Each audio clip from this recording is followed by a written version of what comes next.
Yes, Jennifer. What's your expectation of this training today?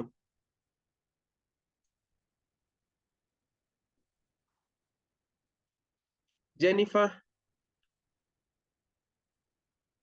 Yes, Kelvin. What's your expectation of today's session? Okay, my expectation is getting tips on how I can handle most of the interview questions that I've been facing in my interviews. That in one way or another, I was not answering them the way it was supposed to be. Okay. So you've lost at the end of your statement, but it's okay. Yes, we live. I can see we only have two gentlemen here. Oh, we have three. Yes. What's your expectation?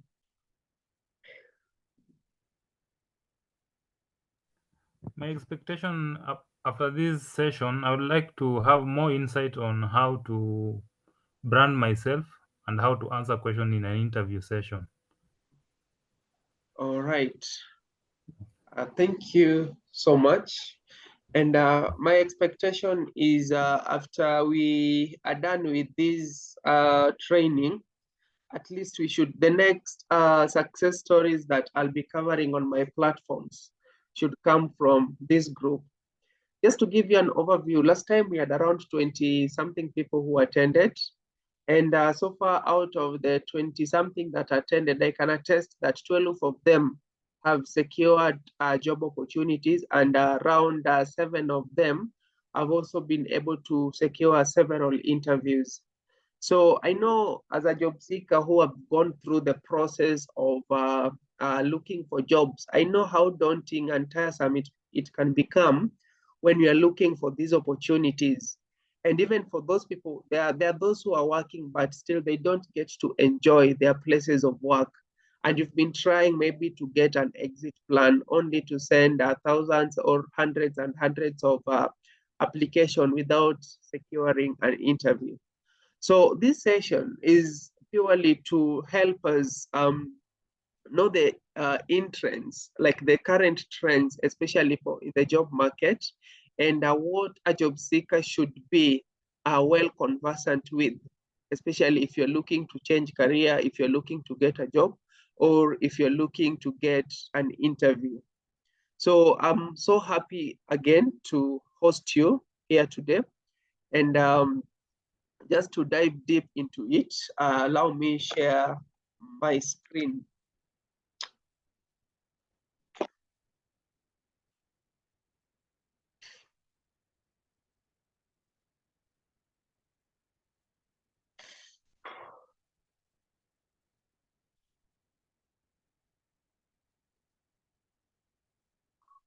I hope all of us are able to see the screen.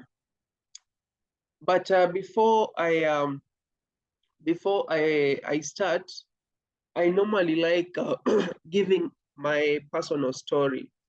It's not to motivate anyone, but it's just to give you an overview that everything is possible. I was jobless for I think around 8 years.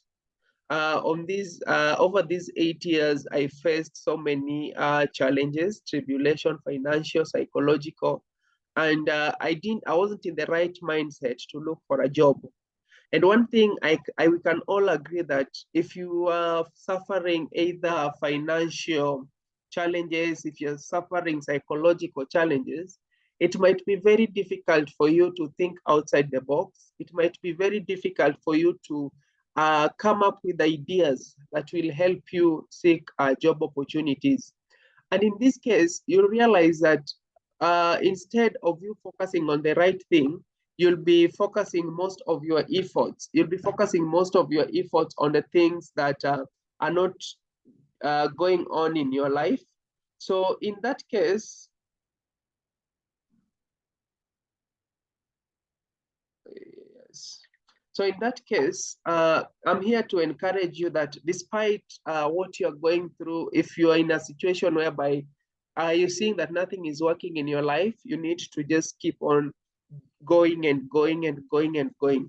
I've been out of job market also. I think I'm approaching around 6-7 years, and the journey has been so good to me. By the time I was quitting, I couldn't withstand my job anymore, and I decided now to quit and start running my own business.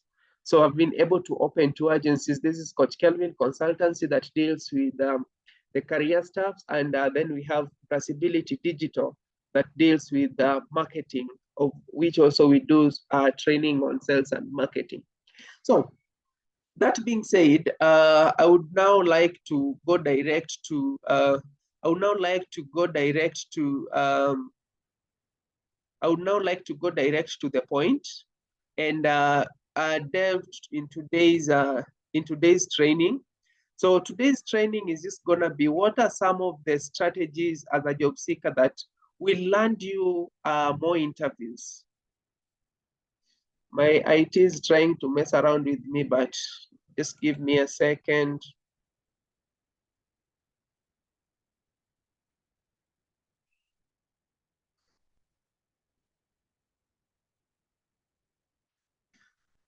I hope we are all able to see my screen. If that's okay, you can type yes on the comment section. So a job seeker is a salesperson by definition. And what I mean by a salesperson, a job seeker is somebody who is trying to convince other people to buy him or her. Okay, thank you. A job seeker is a salesperson in that you're trying to convince somebody to hire you, are trying to convince somebody to take a chance on you. So as a salesperson, you're supposed to think upright, like somebody who is selling either a service or a product. And in most cases, what I tell most of the candidates I interact with, that the reason the reason you're finding it hard to secure interviews or get a job is like you're not maintaining your pipeline the way it's supposed to be. Just like a sales pipeline, we have job seekers also should be able to have their job seekers pipeline. So in reference to the sales pipeline, you realize that there's the first step of prospecting, then the second step of qualification, and there's the third step, outreach. The fourth step is nurturing. The fifth step is presentation, and then now the final step is closing the sales. And in this case, maybe in reference to what you're talking about is getting the job or signing or negotiating your salary increment. So when we talk about prospecting in job seeking, prospecting is a time that you spend on the online platform, just trying to sift through potential job applications or job adverts that you can be sending. So in sales, it's about looking for potential customers, but in your job search, prospecting is about identifying opportunities where your skills and experience align with what company needs. I know we are going to touch more on how do you align your experience, how do you align your skill set to befit what the company wants. Then the second step we have the qualification. And when you talk about qualification in sales, this is whereby you try to filter the leads that you've gotten, maybe in regards to their authenticity, in regards to the pay, in regards to all other stuff. But now when it comes to the job seeking, qualification is about evaluating the job based on descriptions and doing your research to determine whether the company matches your criteria, like compensation and the company culture. Once you've done your prospecting, secondly, you've done the qualification. Now the third part is the outreach part. And in the outreach, this is whereby you initiate contact with a potential employer, mirrors reaching out to prospective customers. So this could be applying for the job or maybe networking over social media platform, just trying to reach out to people that would help you, or trying to go through the process that would help you secure that position.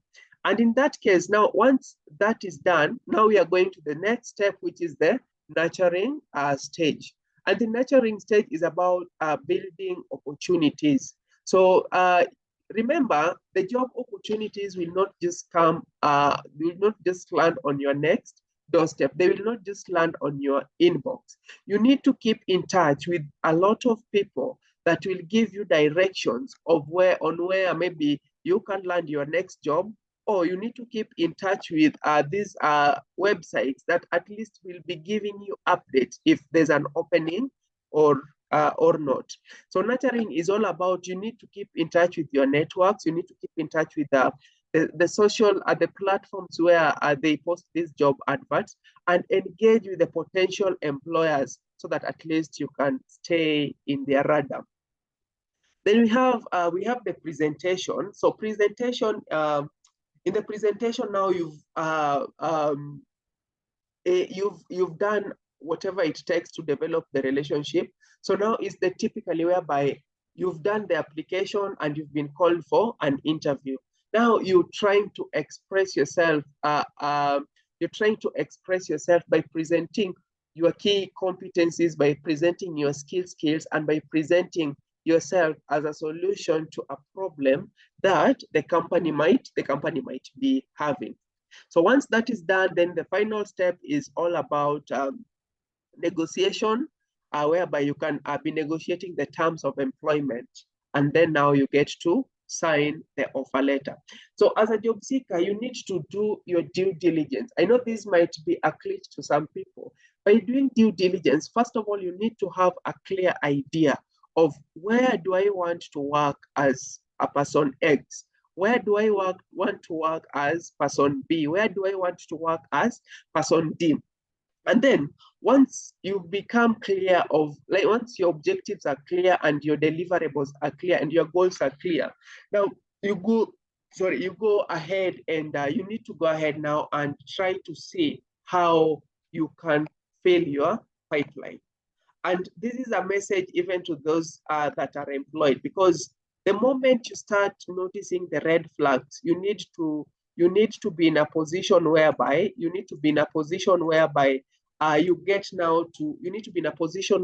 get to fill your pipelines. So at least you ensure that you don't go maybe over 6 months, or you don't go over a year without securing an interview, because securing an interview will help you, even if you are employed, just in case something happens, it will help you prepare for that interview correctly. There is one most important thing for every job seeker to have, and this is what I call a pitch. There are people who call it elevator pitch. There are people who call it a different name, but for the sake of this training, I need to call it a pitch. So every good sales person knows the power of a well-crafted pitch. Yeah, this is what connects the tangible solutions to the prospect's problem. So in your job search, the pitch is majorly the resume. And when you talk about resume, this is something also I think I highlighted it days ago. Having a CV is one of the most important tools that will gain you favor in regards to interacting with people, with strangers.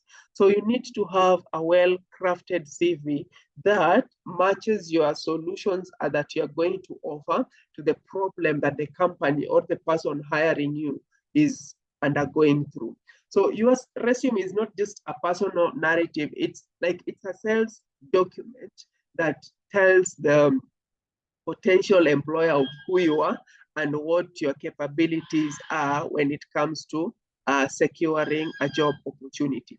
But resume, remember, resume is not just about the whole document, but it's also, you can have a statement that whenever you go out there networking,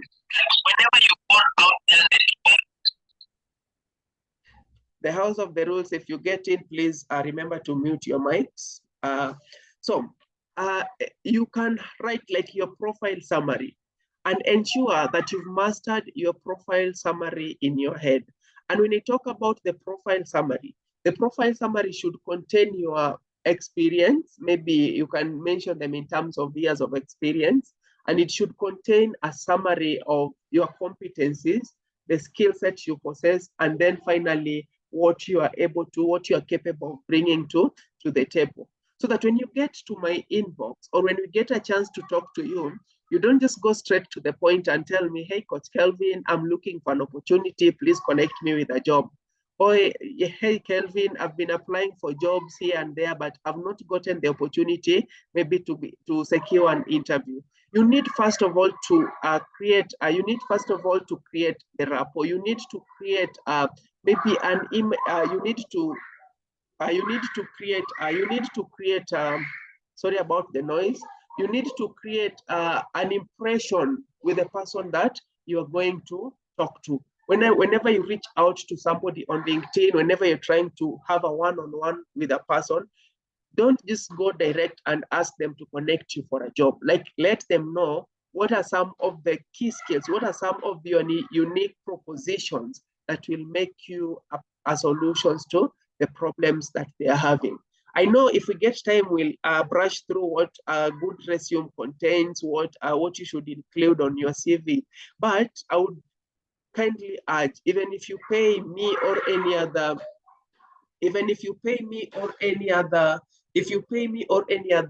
maybe career coach outside there to work on your CV, still is your personal responsibility to master the document. Because I've realized, I've sat in so many sessions whereby you find that somebody has a well-polished CV, they are with a well-written grammar, with like the sentence structures are just like, wow. But when you call this person now for an interview, the language written on their CV does not match with, as in, is not anywhere near to what or to who these people are. So it's always very important. Take your time, and during this process, get time to write notes on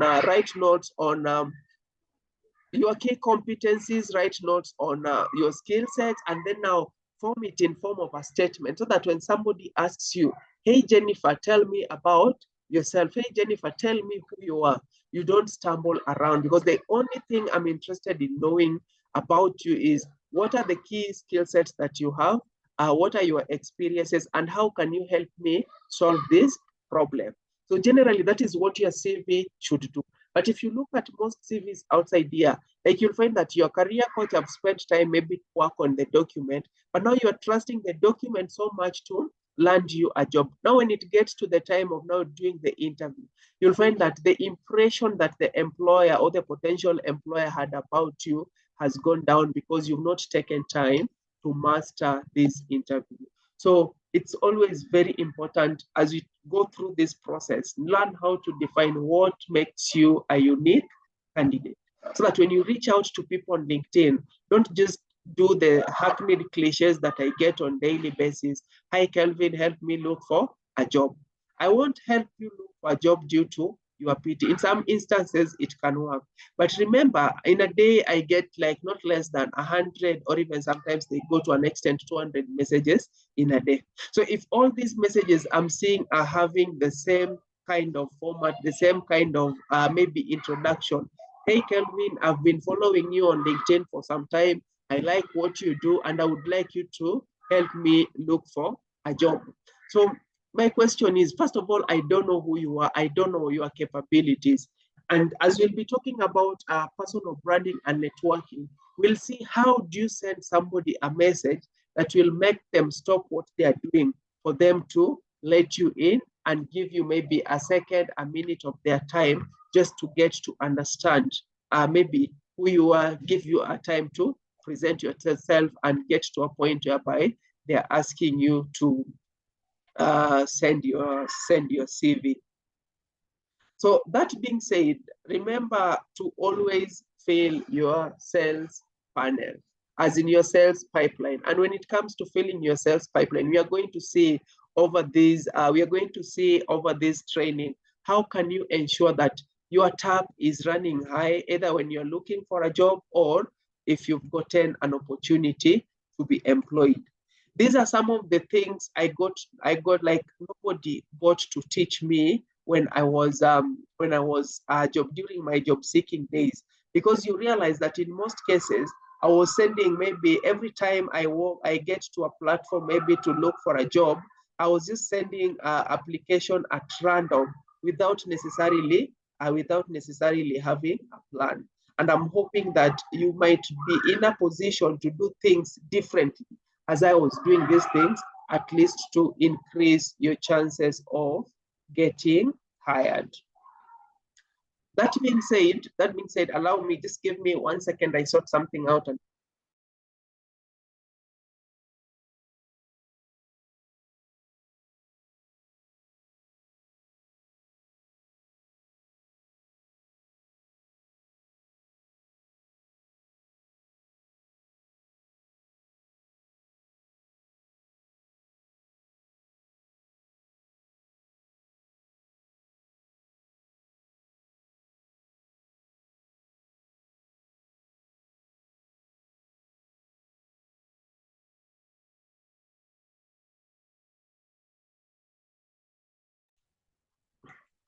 yes, I'm back. So I'm going to share the second screen.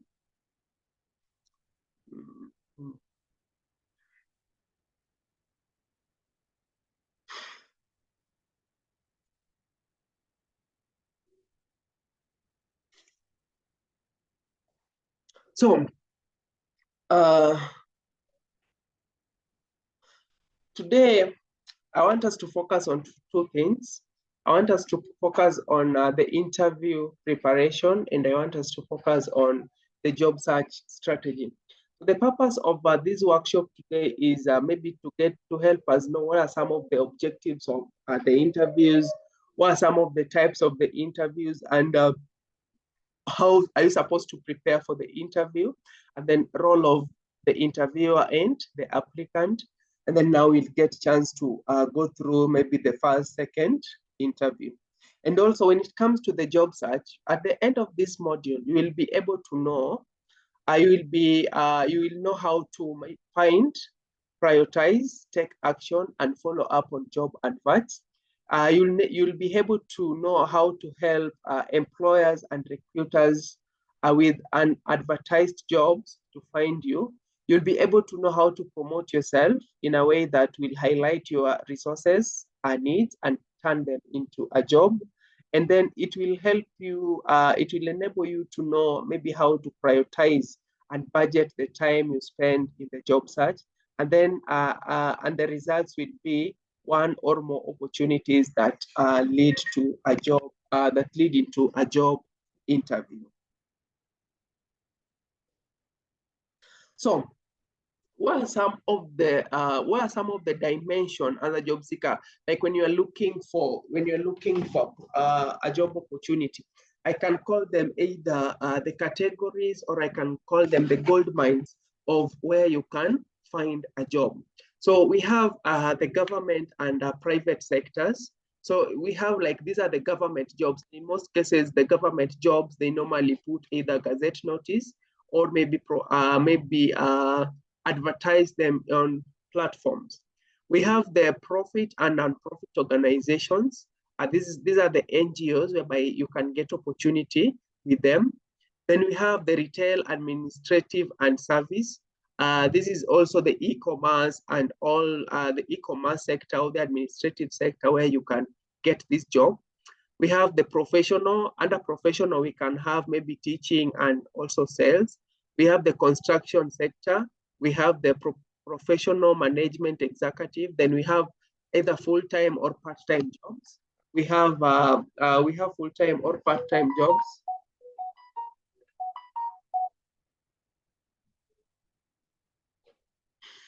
We have full-time or part-time jobs. Then we have temporary stroke freelance. We have uniquely qualified, and then we have lastly security clearance, people with disabilities, and students. So the reason as to why it's important maybe to look for jobs in this particular sector, we are going to see as we go on to maybe dive deep into these presentations.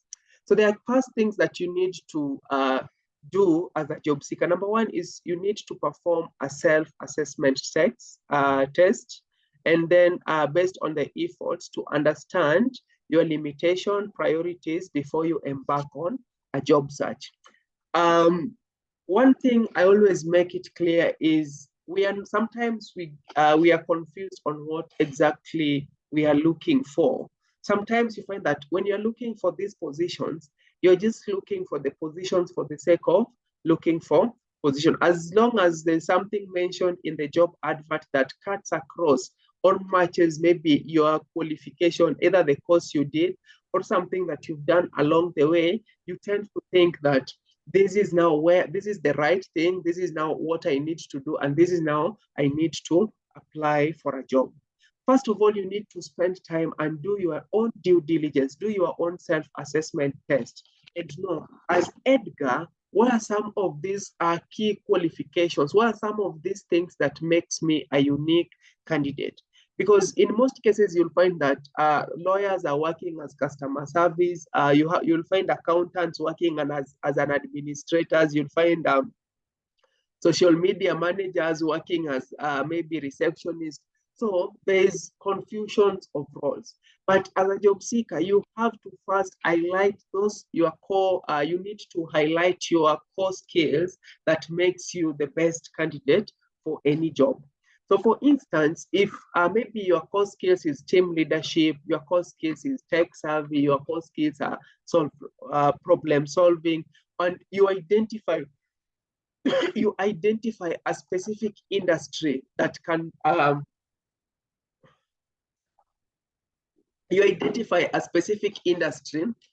best fit what you have. Once you've highlighted your key strengths, you've highlighted your weaknesses, and you've highlighted maybe the opportunities and threats for you, the next thing to do is now to cast your net and see, where exactly can I get employment? Where exactly can I get to qualify? Or where exactly can I get to send my application and find or be called for an interview? So when doing self-assessment, you should know that your key skills is customer service, your core skills is in administration, your core skills are in sales, your core skills are in all these other sectors. Once that is identified, now you need to cast your net out and then ask yourself, what industries or what specific organizations can make good use of my services? And the good thing about searching for a job based on an industry is at least you can learn how to manage your time and reschedule and schedule your job search process, so that you say, for this specific week, I have worked so much on my sales and marketing skills, and I think the best industry that qualifies, the best industry that would be in need of my services is the e-commerce industry. And then now said that this week or in the next 2 weeks, I'll be looking for jobs related to e-commerce industry. So once that is done, you'll realize that at least even when you are called for an interview, like, you won't test so much because you've done self-assessment and you've seen yourself as the best candidate for the job. Once you've done your own assessment, you've done your due diligence, like you've done your research and identify the specific industries that you'd like to work with. The next step now is to go outside there and now start doing your research. Where can I find these organizations? Where can I get connections to give me a lead and insights on how to get to this organization? And that is now where the job seeker's pitch comes in. Hey, my name is Coach Kelvin. I am so experienced in helping candidates land their jobs. My target audience, I normally deal with executive managers, and sometimes I also deal with maybe entry-level jobs.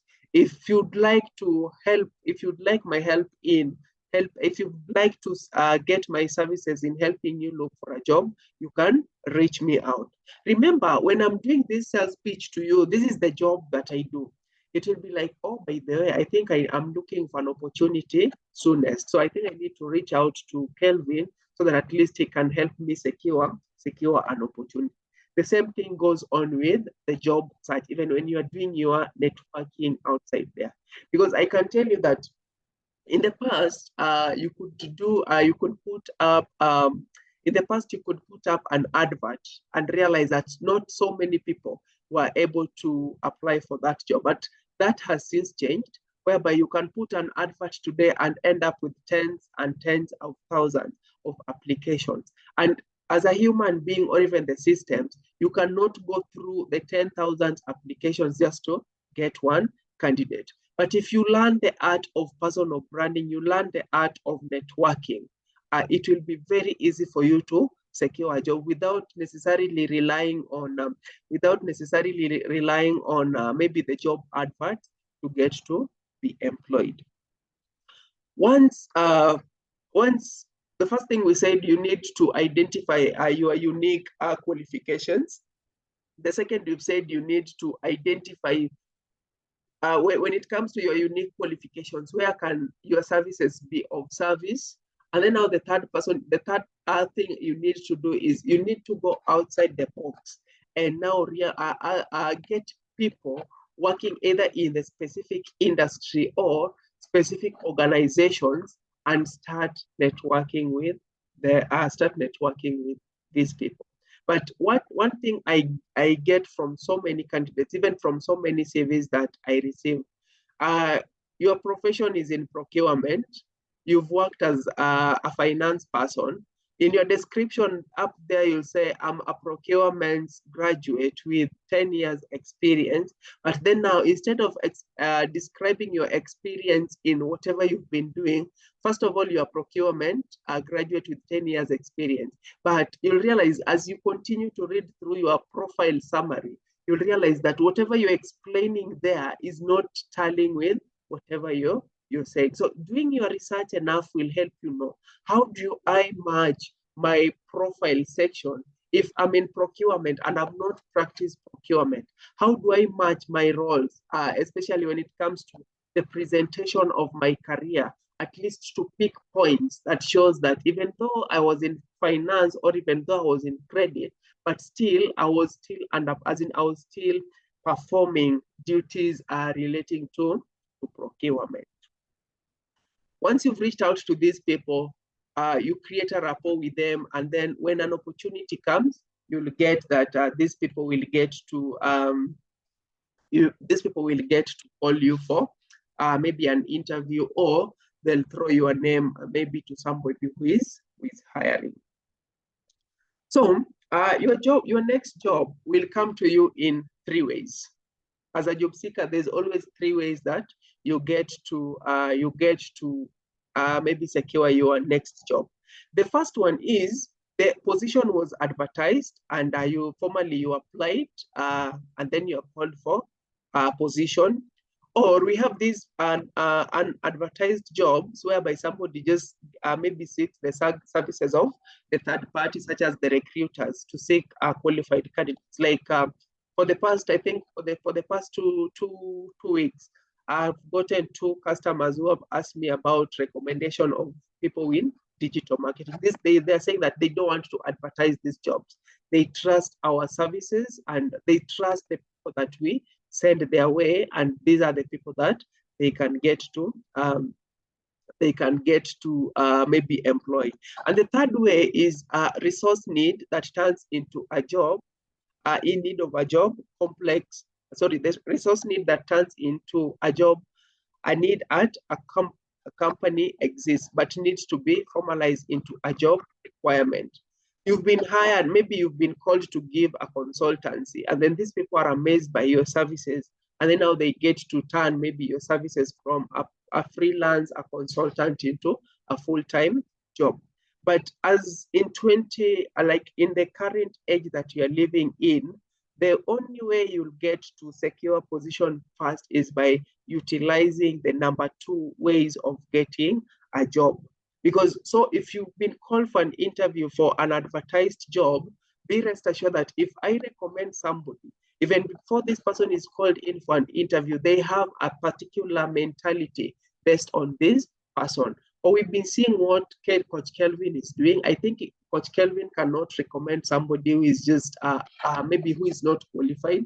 Coach Kelvin will send our way somebody who is qualified for this job. So marketing, personal branding, and networking are the two ways that will secure you a job very fast. And if you are employed, this will be an opportunity for you to get hired as quick as possible. So before you act, you need to remember that in job seeking, the numbers really matters. And it's not about, when I talk about numbers here, I don't mean when I talk about numbers here, I don't mean the number of qualification, the number of job adverts you send outside there.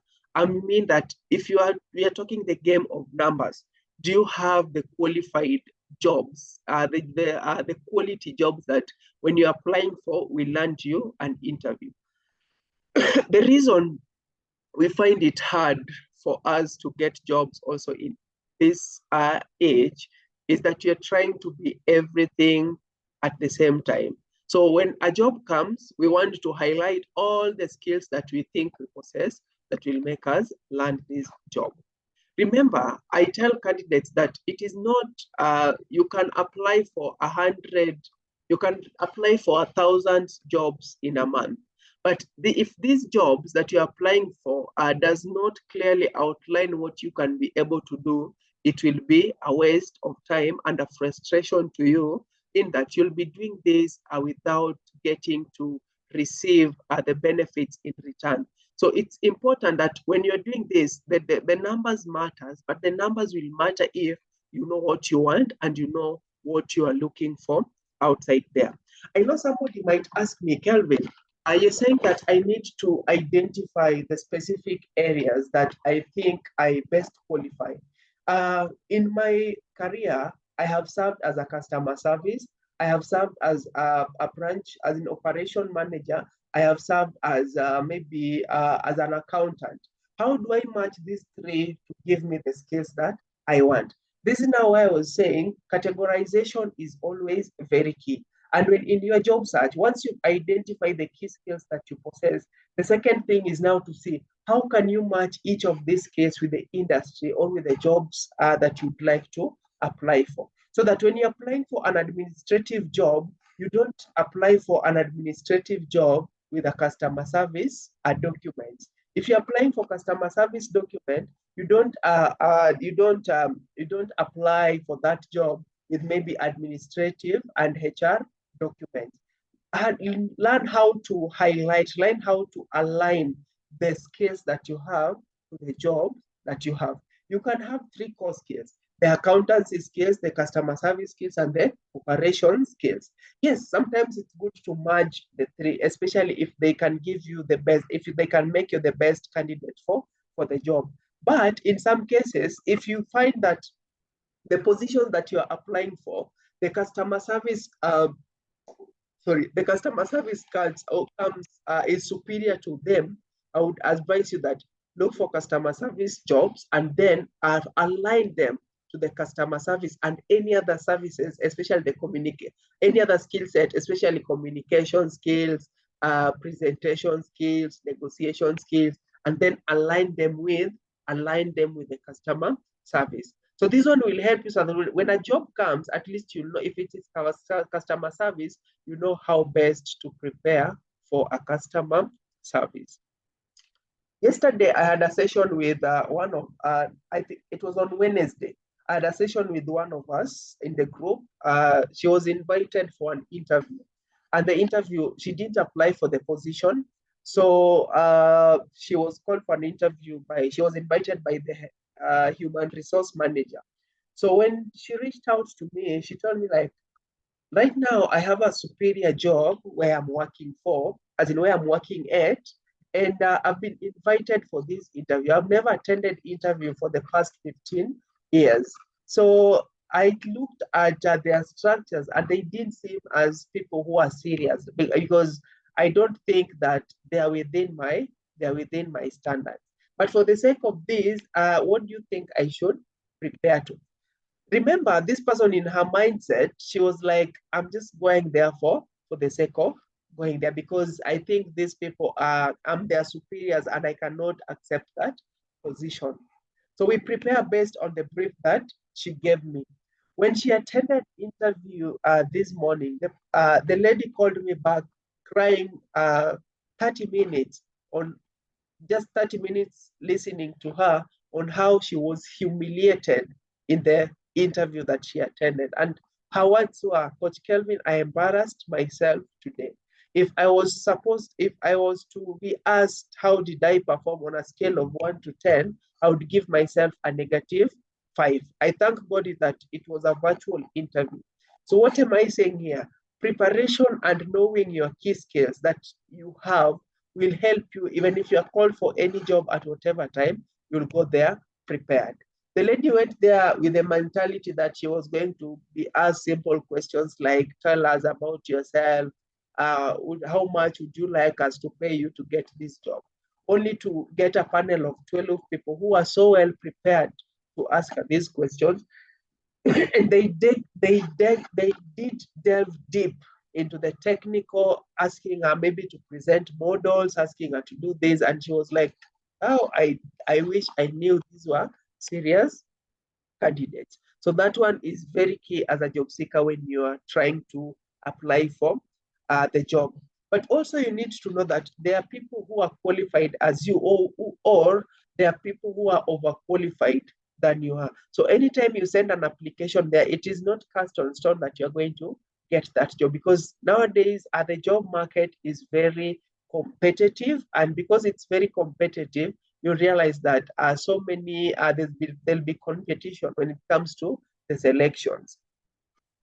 So you need to be very clear of your choices, and what are the choices that you have in terms of job preferences, hybrid, remuneration, and other factors that you need to consider when accepting for a job.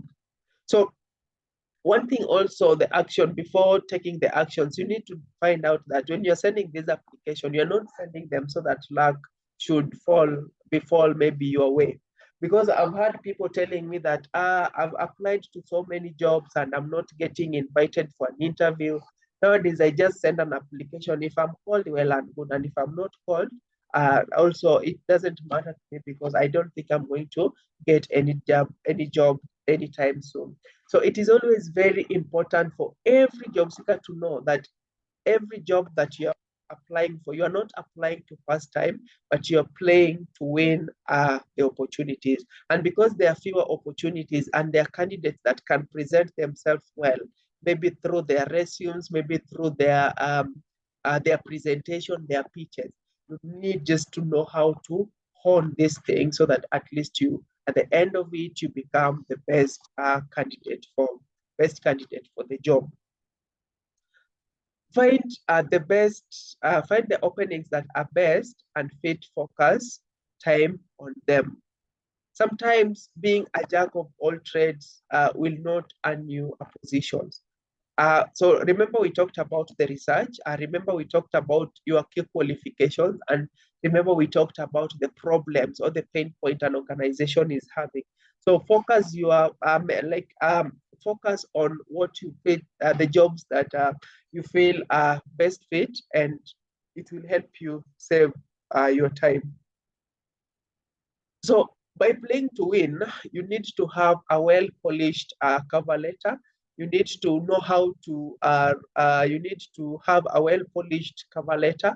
You need to have a well-polished resumes, so that at least, and also be adept when it comes to follow-up. And when it comes to follow-up, it's not just like, you don't just send something like, hey, I sent an application there last week. I would like to know the progress of the application. So when even writing these follow-up emails, you need to be so well adept, so that at least when you're following up, if the selection was done and you are not amongst the candidates that were picked, this piece of just the person who is in charge of selection can pick you. The person in charge of selection can maybe get back to you and just get to review your CV, because the way you've done your follow-up is maybe eye-catching. So what are the recommendations that I have for every job seeker listening to me today? Number one, you need to be careful on how much time you spend on this website looking for a job. One thing that is eating into the candidate's mind is right now, the job market is lucrative for career coaches and hiring agencies, because they know everyone is looking for a job. I want you to take a scenario, maybe Safaricom has advertised that they want to replace maybe their head of customer service, and they only want one person. What happens, because as how do I call them? As recruiting agency and the career agencies, they know very well that so many people are looking to maybe seek an opportunity or get an opportunity at maybe get an opportunity at Safaricom. They'll post this job in different sites. So if you go to Fuzu, you'll find the same job. If you go to Brighter Monday, you'll find the same job. If you go to My Jobs Bag, you'll find the same job. If you go to Career Point, you'll find the same job. If you go to the bigger ones like Glassdoor, you'll find the same job. Ask yourself, for instance, there are these platforms that when they are advertising for these positions, they'll tell you to now follow the ATS system. And when you talk about ATS system, is whereby you fill one by one. You start by your contact details, you feed in your educational background, you feed in your experiences, you feed in your accomplishment and all such kind of stuff.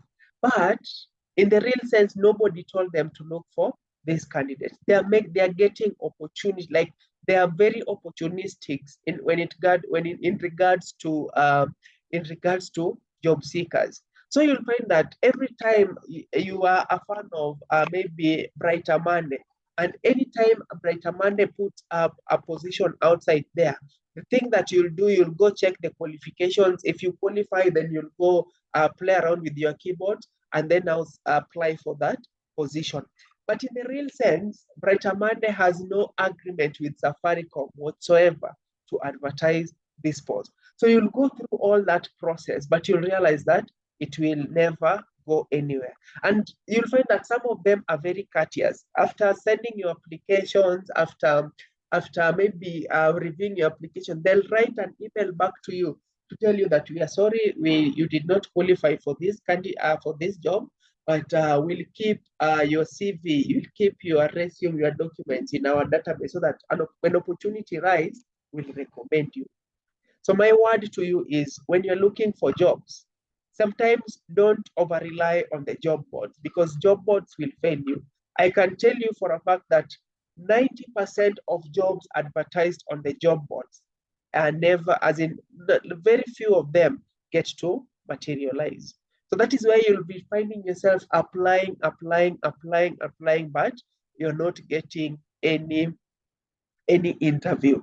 Another thing I would like to note is, once you see, like, you'll realize that some of them will even go to an extent of they'll go to an extent of calling you for an interview.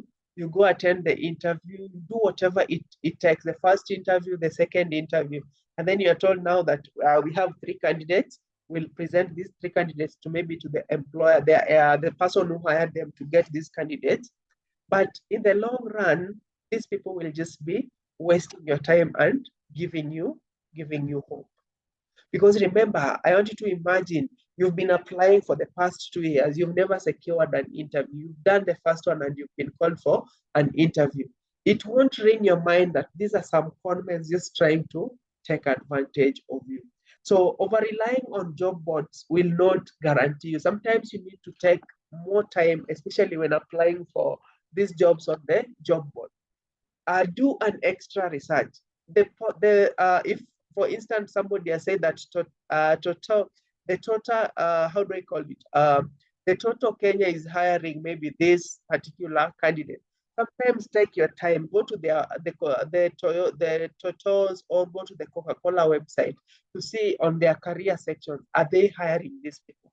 And nowadays it's easy because if you go to their official platforms, they'll be putting up this job advert. So instead of wasting your time at Career Point, you can apply directly to their website. So you'll know that automatically, if you apply directly to their website, it will be easy for you to secure an interview as compared to applying to these other job boards. One thing also, you'll find that there is so much money in online ads. And if I want to earn money through online ads, what I need to do is I just need to post a job on my site, giving maybe favorable packages, and then put as many ads as possible on that job advert. And I don't know if you've ever realized this. If you're in a job board platform and you're applying for a position, even if the advert will go for 15 seconds, or even if the advert will go for 1 minute without giving you the option of cancellation, you'll spend your time and wait for that advert to go away. And in return, you'll find that when that happens, I'm earning. The more you spend on my site, the more I'll get to how do I say it? The more I'll get to earn. So when you're doing these job applications, my word to you is spend your time and be careful on the jobs that you apply for. And then number three, the next point is you need to limit the typical hours you spend on these platforms. Because you'll find that somebody is on the job platforms 12 hours, as in maybe 10 or 12 hours a day, just looking for jobs here and there. When you planned your schedule so well,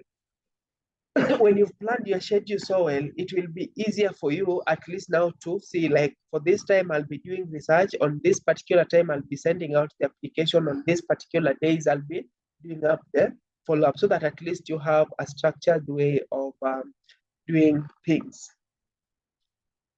One CV cannot get you every job, and you need to be well in when it comes to edit. You need to be well adept when it comes to. Sorry, just give me a moment.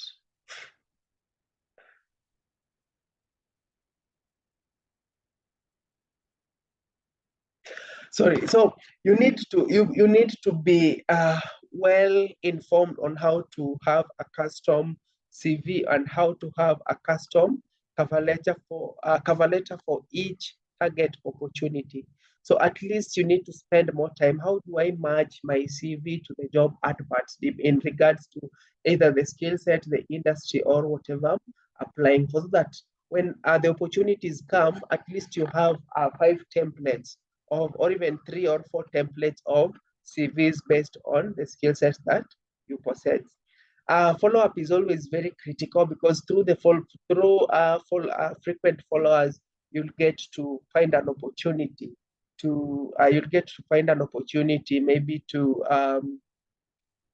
either to interact with the decision makers, or you get time to also just get to know where your application is. So you need to know when to call, email, or get a reference, ask for feedback, and get for more help. So once as a job seeker, you've known how to do all this, it will always be very, very easy for you to, how do I say, very easy for you to navigate your job search process. That being said, I want us to have like a 6-minute session whereby we just get to, I want us to have like a 6-minute session whereby we get just to interact. How have we been going through this job search process? And for this, I'll pick BO. Have you been doing your job search? Maybe you can tell us if you are employed, or you can tell us if you are actively looking for a job, and then maybe just highlight us how you've been going, how you've been going through the process. B.O.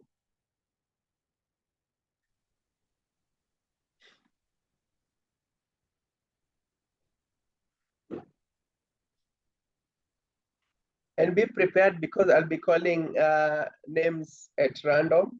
And what I want us to urge us is getting an opportunity to speak. It gives you an opportunity to learn. So don't look. Yes, yes, B.O. You can proceed.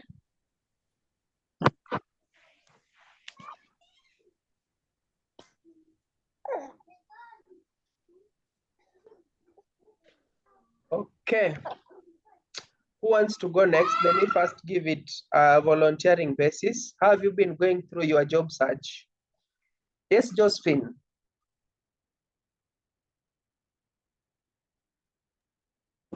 Thank you, Kevin.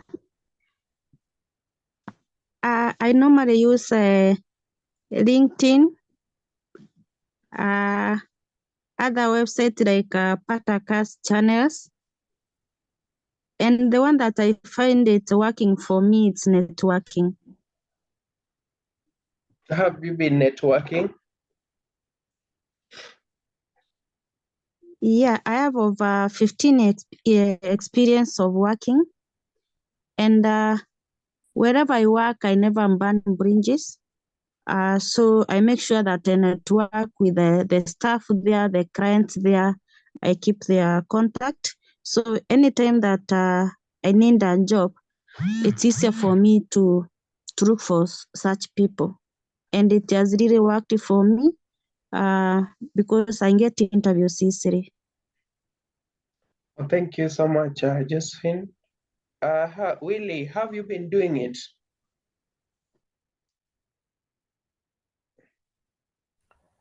I have the same perspective like Josephine, because mostly I'm employed, so we always share job opportunities.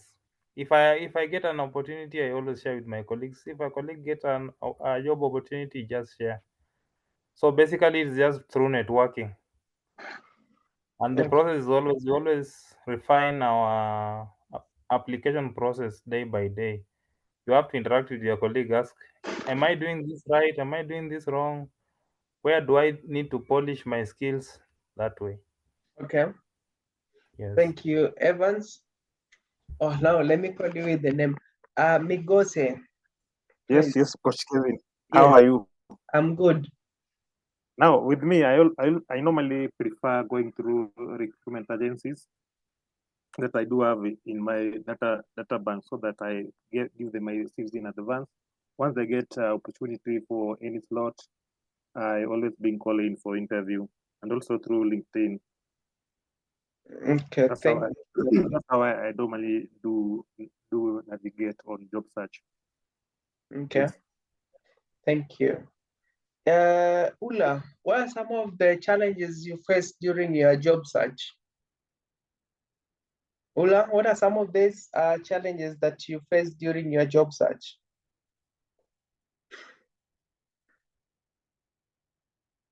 You can unmute and speak. Okay, thank you, Coach Kelvin. Yeah, so some of the challenges that I faced during my job search is that most of the time I apply for jobs. Mostly I do through networking, and also I do most of my applications on LinkedIn. So mostly mostly the challenges that I face is that you don't get feedback from the applications, and some of the feedbacks are regret letters. Okay, thank you. Yeah. Kisato, what are some of the challenges you encounter in your job search and job application process?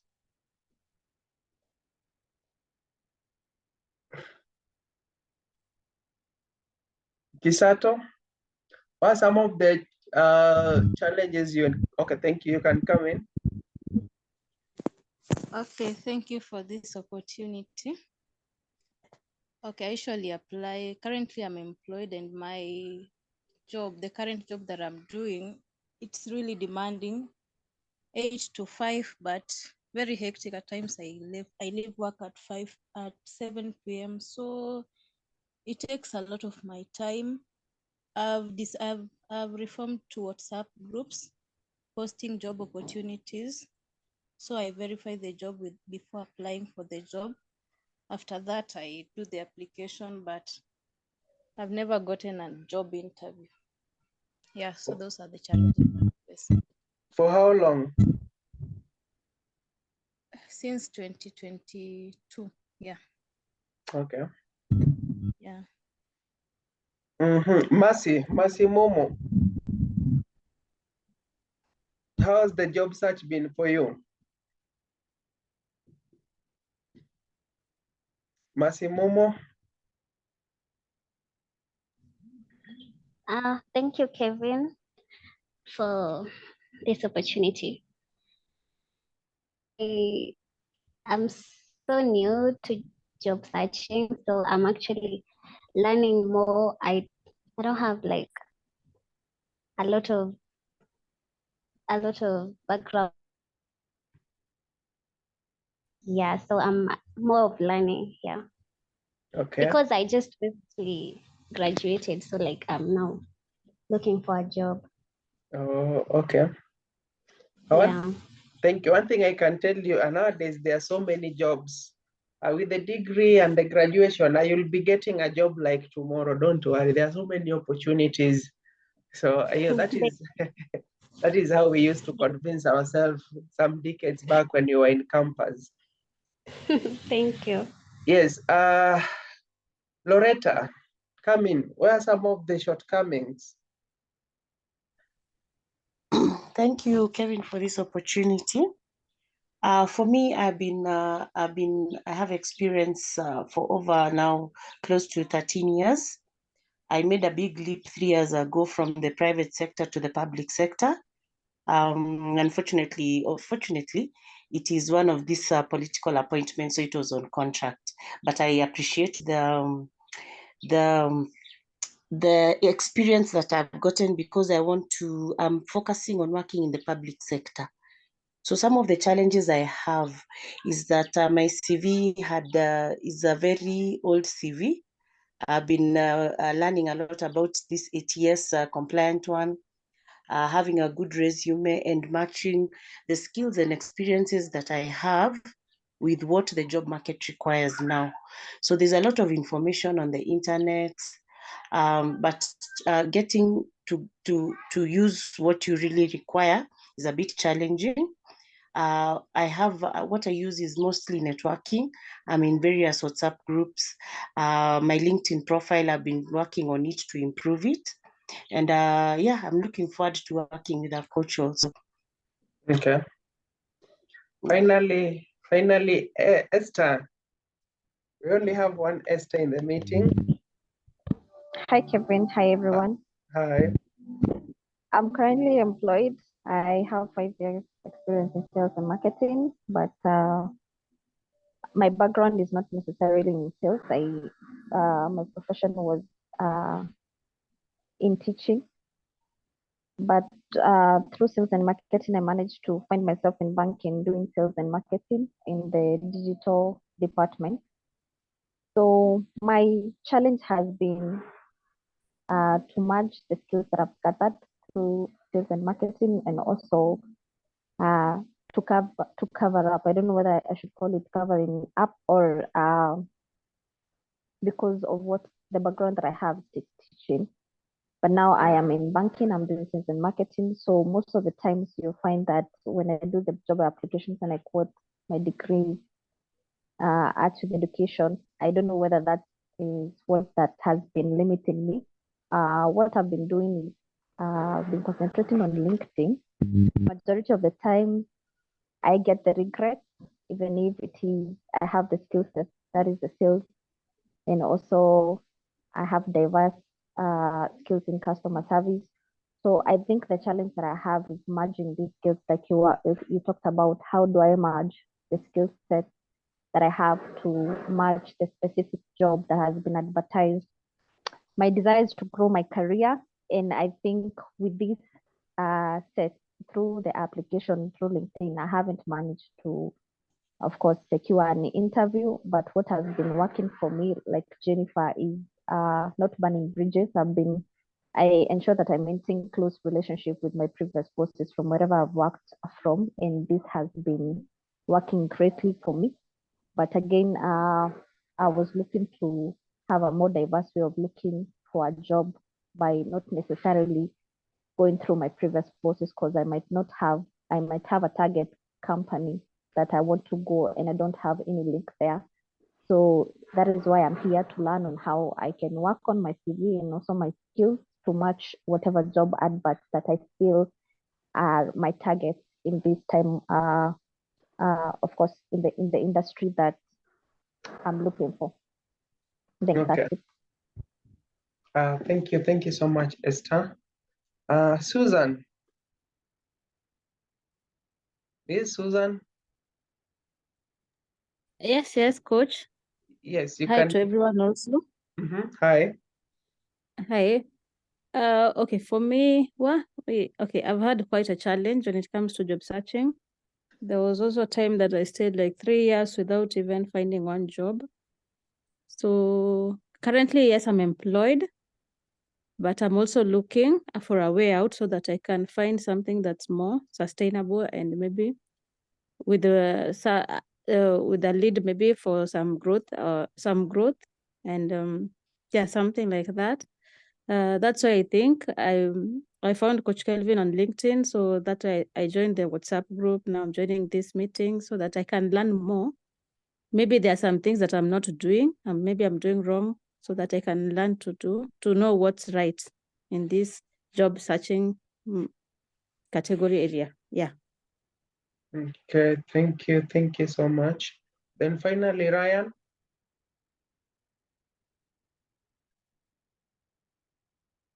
Ryan, how's the job search been for you? Oh, sorry, it's Karin. hi, Kelvin. Hi. Oh, I'm Maureen. Uh-huh. So that my short form is Ryan. So basically, my job search has been complicated, has been discouraging, because after the end of my contract that was in 2022 till now, I've really applied very many jobs, but I've not gotten any invitation for an interview.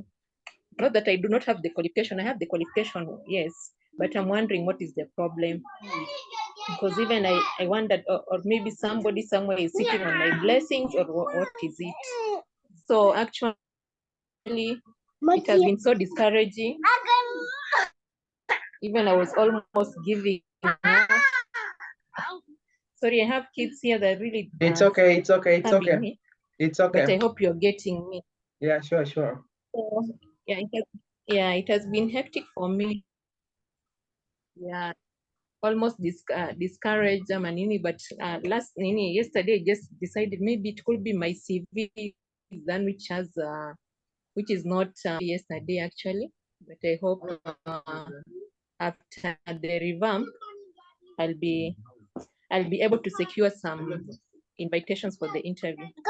Yeah, because the number of jobs I've applied are very many, over 40 actually, over 40. But just getting an invitation for interviews, it has been hell for me.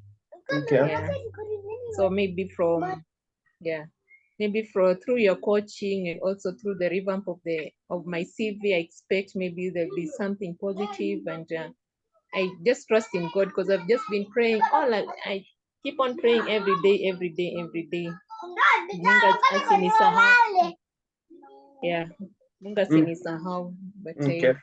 I believe and I hope one day there'll be a breakthrough for me here. Thank you. There will be. Then finally, who has not spoken? Yes, Mamai.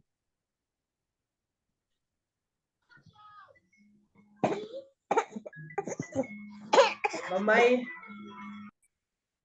you can unmute and speak. I said I was going to do an impromptu just to know how many people we are. Mama, Yes, hello. yes. Yes, afternoon. Good afternoon. Hello. Yes, we can hear you. Yes, Good now afternoon. yes, afternoon too. I'm currently unemployed. My contract ended in 2022 in December. I've been able to do a few interviews, which my personal knowledge, I was able to get a position, but due to political influences here and there, I have not been given. This week on Tuesday, I did another interview. It was a virtual interview. But generally, my experience has been very frustrating. There have been actually, it has been always been regret. I've been getting regret letters or messages. And secondly, there's something you highlighted out that I actually had also going on in my head, that especially on job, being able to differentiate when a job is genuine or not. The instances whereby you apply for a job, but once you go to the company portal or company website, the vacancy is not, it doesn't appear, or it's not among the vacancies, among the career points. So that has also been a challenge, because I've done quite a number of applications. We should be talking around 50 or over 50. But I'm hopeful in next week I may be going back for the second virtual interview, which I did on Tuesday, because I believe from your current coaching, I've been able, it was actually a very nice session with a multinational company. So I believe, let me put it in faith. Let me be hopeful that it goes through. And whatever you are doing currently, it gives me more insight on what to expect in the interview and also on the job market. Thank you. Okay. Thank you so much, everyone, for the contribution. Because when you open up and when you speak, it becomes interactive and easy, and then we get to learn from each other. Now, why could it be that you go through all that, but still you don't end up getting an interview? I know sometimes you might be questioning, is it your CV? Is it the way you apply? Or why is it typically that you don't get called for the interview? Number one thing I would like to mention is, sorry, it is not your fault that you're not getting this job. Sorry, it is not your fault that you're not getting maybe called for an interview. But number two is, remember, we've been talking about ATS. But is all of us really understanding what we mean by ATS system? Because you realize that so many CVs get subjected to, how do I call it, to a system to help. The system is now the system commanded of picking a candidate and selecting the best candidates that qualify for the job.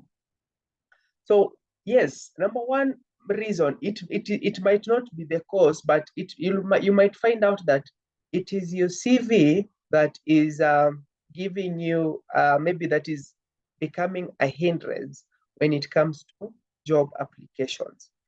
Why am I saying this? Because just like I get to revamp so many CVs, but now you'll trust that if I revamp your CV today, you'll use the same CV to apply for jobs each and every time, and you'll secure an interview. That might be the case, but that will only work when luck is on your side. If I revamp your CV, I'm just trying to make sure that it is in the ATS format. It reflects the general qualities that you possess, and it also gives you an opportunity to be seen by potential employers. So what is the first thing that you should do before applying for any job? The first thing that I advise people to be on the lookout for is to identify the keywords from job application. And this is very important. If you get a job, don't just be so quick to send a CV and write a cover letter. Spend time on the job application. That is number one. Identify the key points. And when I talk about the key points, is what exactly are they looking for? What exactly are they looking for? What exactly, like in terms, when I talk about the keywords can be the course case that they are looking for. The keywords can be the experiences that they are looking for. You need to note those experiences down. Let me just open a job advert here. We analyze so that at least we can be practically. Just give me a second to search for a job advert.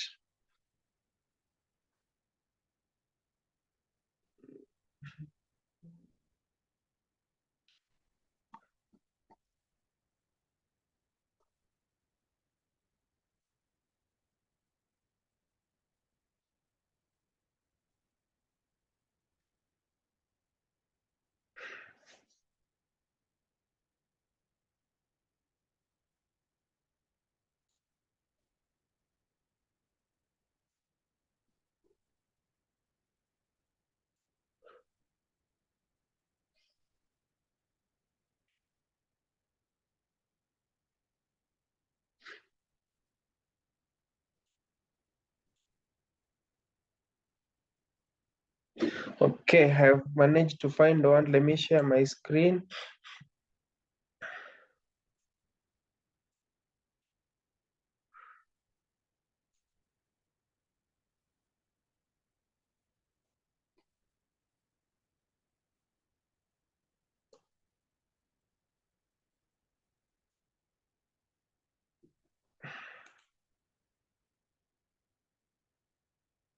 So here,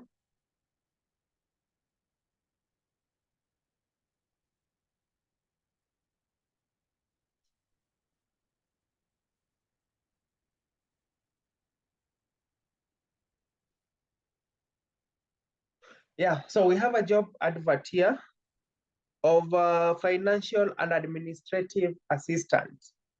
So the first thing that I tell maybe job seekers, when they get this job, you can read through the job advert from the introduction up to the end. And then now you come back for the second reading. And when I talk about the second or even the third reading.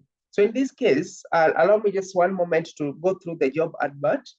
The regional project strengthening the IGAD's capacity to increase drought resilience in the Horn of Africa is a direct contribution to the implementation of Convention on Cross-Border Cooperation, namely, blah, blah, blah, all that. So as a job seeker, first of all, you need to get just the background of, if they're giving the background, for instance, of the job. So you'll know the regional project strengthening, blah, blah. So for this case now, you can pick the key points. Like for an example, here we have the regional projects.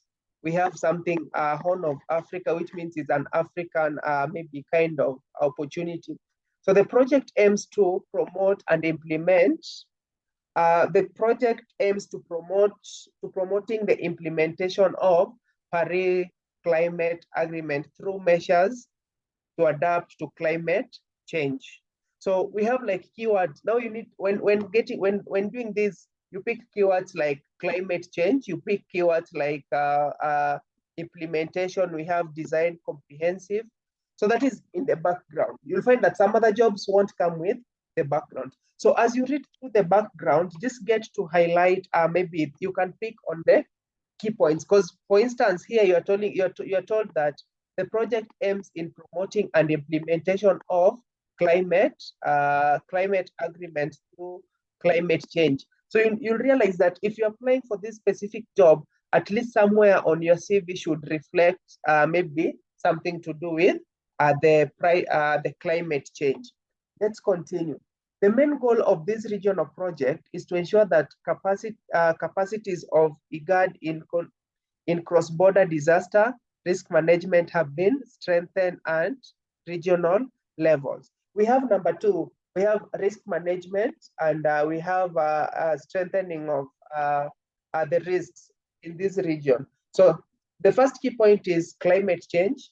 The second key point for me can be risk management. And the third key point for me would be strengthening this, the risk. Let us proceed. I'm going to tell you how you're going to use those keywords. So the third component of Kenya aims at strengthening resilience measures of the local and agropastoral communities to natural disaster. Natural disaster is also a point there. The Transhuman Corridor Development Plan, blah, blah. So in the description, you can pick some key points. But I want you to give main focus on the responsibilities here. So the finance and administrative assistance is responsible for ensuring smooth run or functional of the accounting system in accordance with the GIZ financial management and accounting procedures. So whatever you write, whatever you'll be writing on your profile, accounting system should be there. The finance and administrative assistant is responsible for ensuring adherence to these guidelines where cash bank management is concerned, assisting overall smooth and correct functional of financial accounting system in office. And then, so these are the tasks that are listed down here. So the first task is prepare cash and bank vouchers, responsible for administrative aspects. We have response and follow-up on monthly errors. We have ensure timely calculations of these. My point here is when you're going through the job advert, you see like there are things, they're the words that they've used to describe maybe the roles and responsibilities required. We have under finance, we have under administration, and we have here in the qualification. So every time you get a job, after going through it maybe once, twice, or 3 times, once you list down the key points. So the key points is what you use now to re-edit your CV. So for instance, they are saying that they need maybe somebody who can help them prepare cash and bank vouchers.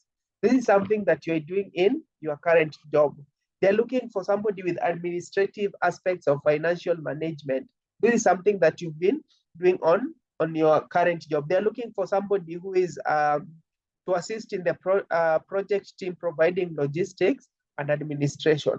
So using the part of the job application, this is now the part that you should use. You should use to write your profile summary. Hey, I am Kelvin, accounting professional with over 6 years or with over 10 years experience in that field. I possess skills such as climate change management. I possess accountancy skills, administrative skills, and so like what I'm just trying to highlight to say for every job that you get, once you've gotten these key skills, and then use the skills to write your profile summary. And when writing your profile summary, you need to maintain the intonation, you need to maintain maybe the tone that they are using to write their advert. But you don't need to stop there, because you're told that some of the qualifications they need, some of the qualifications, if you come under qualifications here, we have a bachelor's degree in this, we have excellent in management, administrative, and organization skills. Just below your profile summary, there are some core skills that maybe will make you the best candidate. So in this case, you can start with, you have the management skills. And then on the management skills, you can highlight how you've used it in your previous role. We have the administrative skills. If you've used the administrative skills in your previous role, at least don't just write their administrative, organizational, and maybe the communication skills. Go ahead and tell us in your CV how you've used these skills in your previous roles. And then now we have some soft skills, soft skills such as confidentiality. We have flexible working hours, teamwork. We have maybe communication skills. So when you're writing the first page of your CV, it should highlight through the use of keywords that you've picked from here is what you should write. You should use to write. You should use to write. How do I call it? You should use to write your CV. Let's take, for example, this example number 2. They are looking for a sales team leader. So in this case, we are seeking a highly motivated and ambitious individual. Mark my words, we are seeking a highly motivated and ambitious individual. That can be your the first keyword. To join our sales team, to join our team as a sales team leader. Number 2, you are looking, the second keyword here can be team leader. So when you're writing your profile summary, a highly motivated and ambitious, the second keyword here is team leader for our retail stores in the Western region. So this position offers a unique opportunity to gain comprehensive knowledge and experience in automotive industry. Mark good use of the automotive industry. While developing these skills necessary for a future store leader, as a sales team leader, you'll be exposed on various aspects of retail stores operation, including, now mark the last part of it, including we have sales, we have customer service, we have inventory management, we have team leadership, and overall business administration. So if you're writing a profile summary,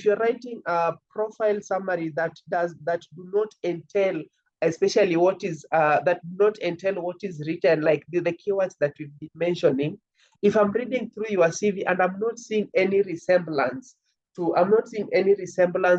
what I should be looking for, it means that you're not capturing the attention of these candidates. So it is always important, before you do the application, you go through the job advert and then now see what exactly are they looking for. Maybe in your how do I call it? Maybe in your CV, you've talked of other skills and you've started with skills such as problem solving, you've started with skills such as timekeeper, but these are not the skills that these people are looking for. So under skill set and maybe the core skills or the core competencies, you should ensure that whatever is reflected on the job advert is what appears on the first page of your CV. What is the advantage of what I'm saying here? This will make it that if they take your CV and key it into the system will be automatically picking sales, customer service, inventory management, team leadership, and all such kind of stuff. Then when you come on to the responsibilities, the way they've presented their responsibilities here is the way they've presented their responsibilities here is the way you should also maybe restructure, look if there's resemblance. For number 1, we have customer service excellence. So for instance, they say observe and learn best practices for providing exceptional customer service. We have sales and business growth, gain hands in experience in that. We have product knowledge, develop and maintain a comprehensive understanding. We have learning and development and all these other stuff. Once you've studied the job application, when you are customizing your CV, it will be very easy for you. And then you'll realize that in most cases, if the selection is done on a free and fair basis, it will be easier for you to secure an interview. But in most cases, you'll realize that if they're talking of as you read through the job advert, you've seen customer service, and you're very sure that customer service appears somewhere in your CV. You'll say, these cards, and then you see something like sales and growth and business growth. Maybe in your CV somewhere below maybe in the job description or work history, this one appears. You'll automatically assume that this is going to be an added advantage to you. What I want to tell you that the first page of your resume is what will give you an interview. And I know it might be tiresome, But that is what I was telling you, is better you apply for 10 positions and spend your time and do the right thing than applying for 100 positions. Once you've selected the positions that you want to apply for, and what you'll realize that if you see, for instance, the job, the sales jobs, they'll be requiring these things. And this week is I'm going to give my focus to do the sales job. So in that case, you'll find that there'll be some resemblance in this, but ensure each and every job that you're applying for, the one that you really sure you can get, ensure that you restructure your job application to match this, and use keywords from the job summary, use the keywords from responsibilities and keywords from the requirements to help you tailor your CV. When that is done, you'll realize, it will be very easy for you to appear amongst the best candidates, as compared to just one CV. Once you've gotten the CV, you apply, and then now you try to capture whatever it's written on the cover letter. Truth be told, I rarely check when I'm selecting candidates, I rarely check the cover letter. My interest is always about the profile section of the candidate and the job experience of the candidate. So once you do this, you'll find that you'll realize that you will increase your chances of getting an interview. And because you've gone and customized yourself with the job advert, when it comes now to the time that you're going to, maybe for the interview, at least we are going to see when you're doing the interview preparation, how can you prepare? You've secured the interview. Now, how do you prepare to ensure that you maintain the same tempo that you did the application, at least to give them maybe the true picture of what you have, the capabilities that you have, and what you are able to bring to the table to make the best cut for the best candidate. Any question? Any question on that before we proceed?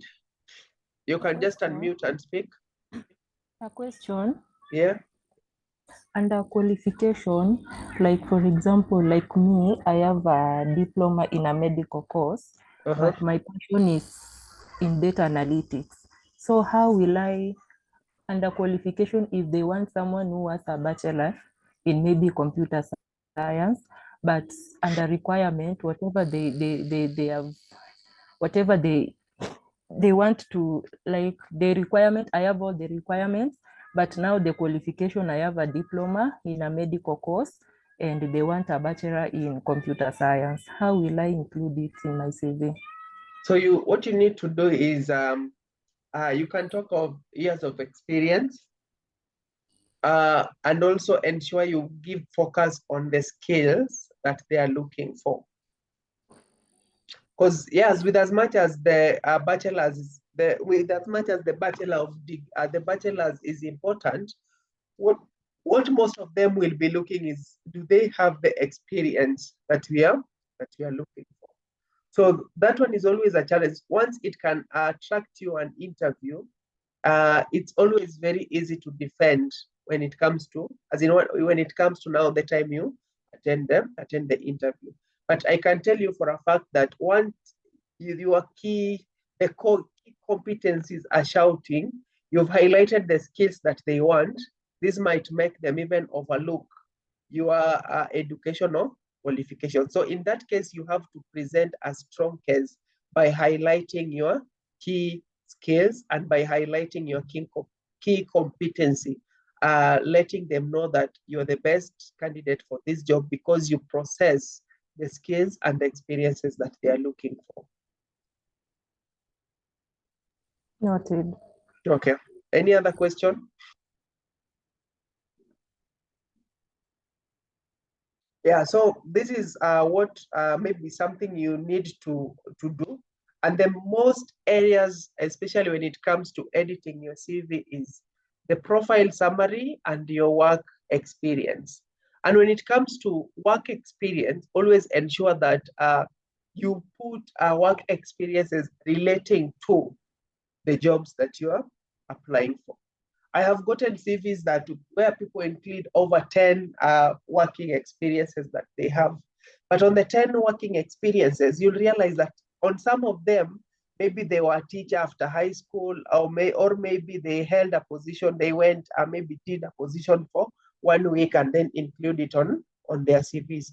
Ensure you only include work experiences that relate to the position that you are looking for. You can do around 3, you can do around 4, but above 6 work experiences, some other that if you can do around 4, or even at most 3 or 4 work experiences, and then now list the others as other professional careers. So you don't need to include all of them, but ensure that there's something that for you to apply a job, the place that you focus more on is your profile summary, the key competencies, and their achievements. And when rewriting this, refer to the job advert, and it will help you increase your chances of getting hired. Okay, that being said, I think we can go now to the second phase of this, which is preparing for the job interview.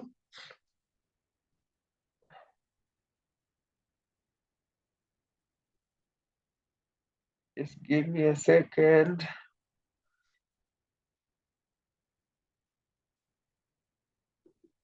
Okay, here I am.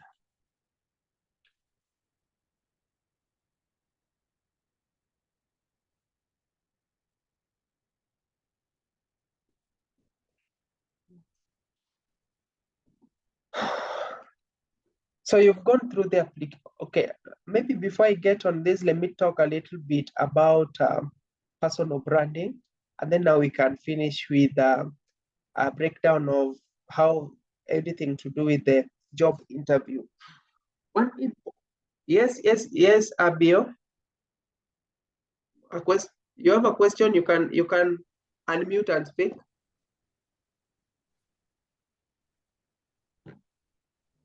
Bio, you've raised your hand. You can unmute and speak.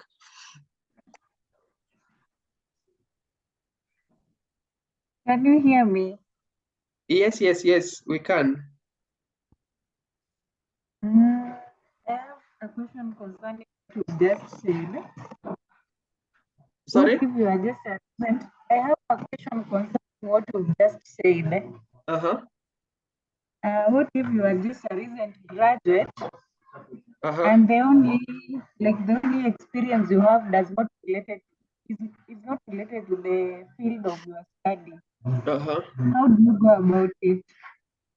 That one now you can focus more on what you are doing, maybe for instance in campus, that might relate to what they are looking for. Maybe it can be classworks, it can be class projects, it can be extracurriculum curriculum activities that you did that might relate to what they are looking for.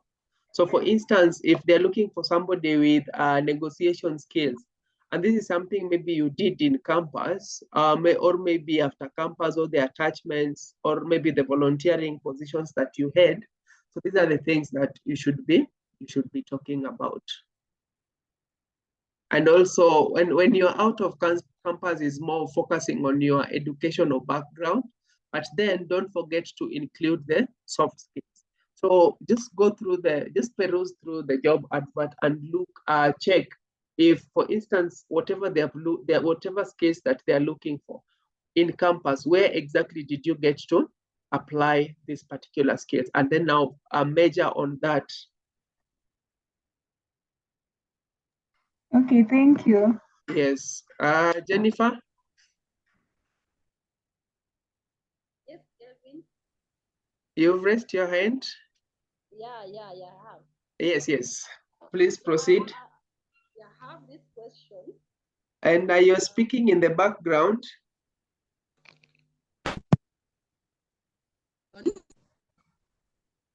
Can you hear me? Yes. Now I can hear you clearly.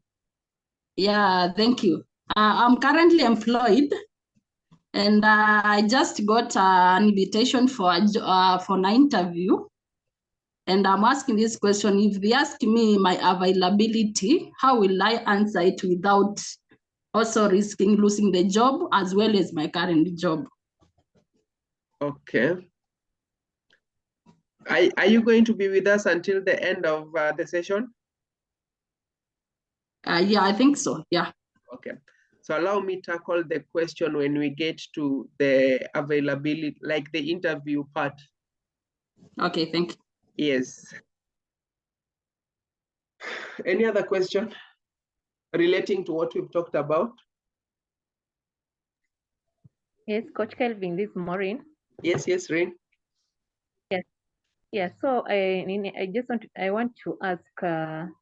You've told us that you should not include the jobs that that are not relevant, the job experience that it's not relevant to the job you're applying to the CV, Yes. the CV that the job that you're applying. Sorry, you should not include the job experience that it's not relevant to the job, to the CV.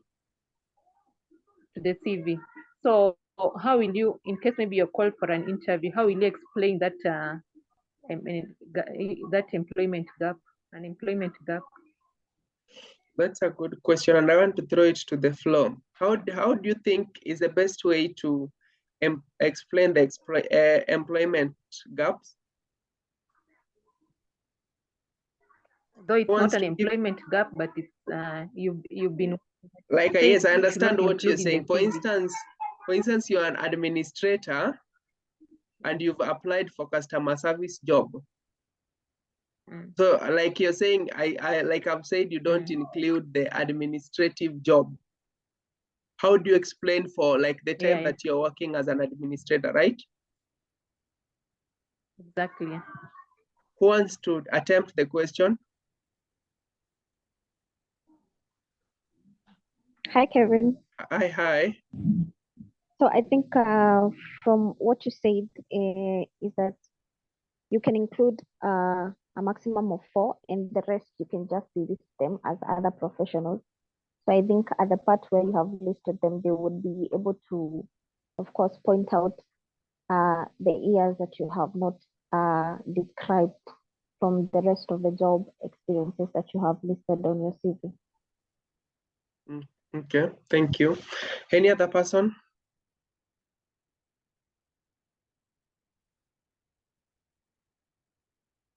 Josephine, what do you think?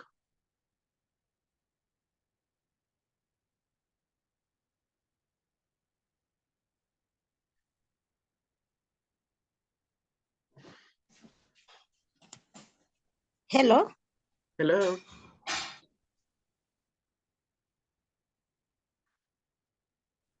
Yeah, most employment gap you asked during the interview, and you can be able to explain yourself during that interview that during this year, from this period to this period, I was working as so and so. I was in session. Okay, thank you. Maureen, what I meant is I didn't mean that you don't include the relevant. Let's say, for example, you've been working for 16, you've been working for 24 years. So you've worked like 10 jobs in the past 24 years. There are those entry jobs that you started with, which might not be in one way or the other related to the work that you are applying for. Pick the latest 4. The latest, maybe can span maybe around 10 to around 12 or 13 years, or even 15 years.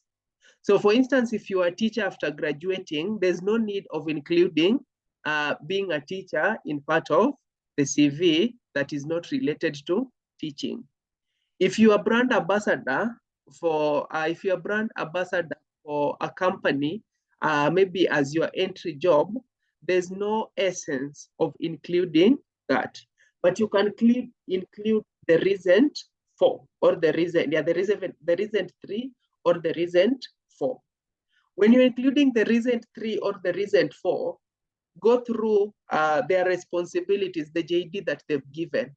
in one way or the other, you'll find that whatever they've talked about, if it is customer service, you are not doing customer service in the current role that you are or your previous role, but at least you have experience in customer service. Ensure the customer service is included in that role. Maybe your current role is finance, maybe finance manager or maybe finance officer or something like that, but they are looking for accountant or somebody in maybe somebody with a background in accountancy. So what you need to learn is instead of just highlighting the responsibilities of a finance, or look into the job, the JD, and then try to pick the roles, try to pick the JD, like from their JDs, the roles, something that matches with what you've been doing. So with as much as you've been the finance officer still, but you've had opportunity to maybe solve problem, manage projects, customer service here and there, negotiations here and there. But you should put at least the latest four. And then those other ones you can list them under other professional jobs that you've done. So thank you for the clarification. Okay. Where were we? So I thought we could cover this thing in one day. So I wanted us to talk about personal branding. Give me a second. Okay, I wanted us to talk about personal branding and networking on LinkedIn. And then now we can wrap up with the interview preparation and job interviews. One key thing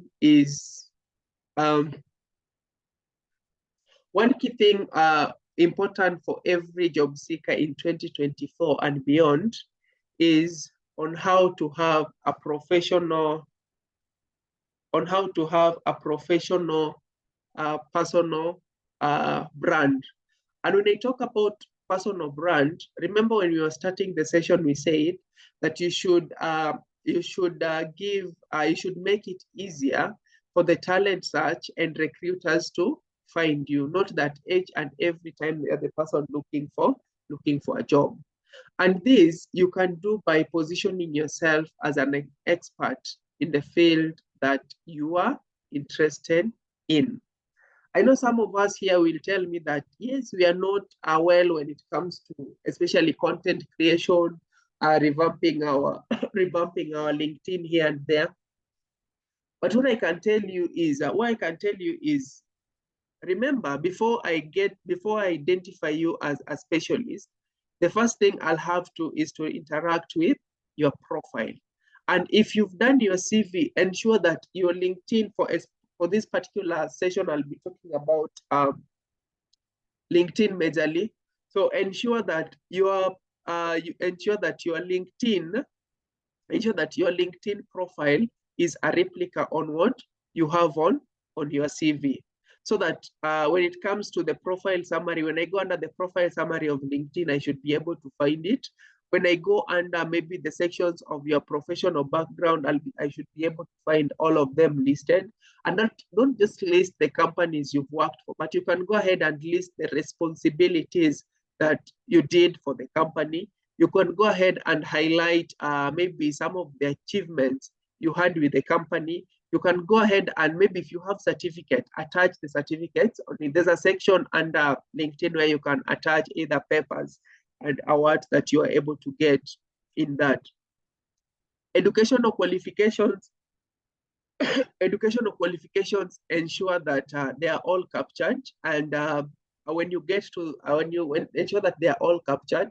And when you get to the point of maybe core skills, ensure each and every job position that you held, there are some skills that you can identify.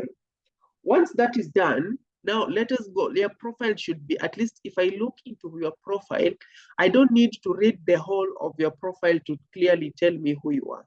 At least from maybe your profile picture, your title down there, and maybe reading through about you, and maybe perusing slightly through your career history, I should have a clear view of who you are. So LinkedIn is all about marketing your CV, but now this one here it has given you a broad array. You can have your CV, but still make good use of content creation to ensure that you highlight some of the how do I call it, some of the skills, some of the competencies, and share maybe in details how you can be an advantage to a company. So ensure, once we get out of this place, ensure that when somebody visits your profile, they won't just be met by open to work badge, and that alone should give them an idea of who you are. Give them an impression by having a personal, as in by having a polished LinkedIn that entails all that. When that is done, remember, the first thing, if you DM somebody on LinkedIn, whatever they'll do is they'll run to your profile to see what's interesting about your profile. I've seen people who are open to work, but they've never posted anything on their profile. If you go to their profile, the most important thing that you'll see is maybe sharing other people's content. Maybe somebody posted something and it has trended, it's funny. That is what you'll be finding on their profile. But I expect that this LinkedIn profile, if you're saying that you're best in customer service, at least you should be giving some content relating to how you solve problem in customer service. If you're best in analytics, you should be able to discuss some of the challenges that people have maybe in that particular area. And if you're wondering how to do it, you need to do a research and list maybe the 5 or even 10 trailblazers in your industry. Just check their profile and see how are they doing what they do. Then you replicate whatever they are doing to your own profile. Because if I get to your profile is purely revamped, and then now I get to the content session, I can stick to your profile within a span of maybe 10 to 15 minutes, just trying to read the kind of content that you create on LinkedIn. And then finally, it is very important that you also engage with other people's content. And when it comes to engaging with other people's content, you engage in a discussion. You don't just go do the generic post, this I like, interesting, I love this one, amazing, thank you for sharing. At least have some idea. You can add your point of view on other people's post, on other people's comment. The more I engage with you and I see how you reason, I see how you think, it will give me a clear idea of who you are. By the time I'll be reaching out to your inbox to ask for a job, at least on several occasions, we've interacted with either your profile or we've interacted with either the comment, whereby I've just gotten time to share. I've just gotten time to share, time to maybe give you my point of view. And then after that, I've developed a relationship with you. I've created a rapport. So by the time I'm asking you about an opening, at least you have a rough overview of what I have. So the LinkedIn profile is not just about liking other people's posts. It's not about just sharing other people's content. There are posts I do that gets over 1,000 shares. So if you're thinking that, for instance, if you share my post frequently, I'll get to notice you, that might not be the case. But when I get to the comment section, it's always very easier for me. And there are people we interact with maybe on a weekly, monthly, or whatever seasonal durations, that at least I can have a clear idea of what they do. So you don't have to reach out to my inbox, for instance, to ask for a job. But if I've been seeing your activities on LinkedIn, it will be easier if, for instance, somebody is looking for a specialty in your field of work. I can find I can find you, start a conversation with you, and ask you if you are interested in getting that position. So it's always the way you maintain your LinkedIn is always much important, because it gives an overview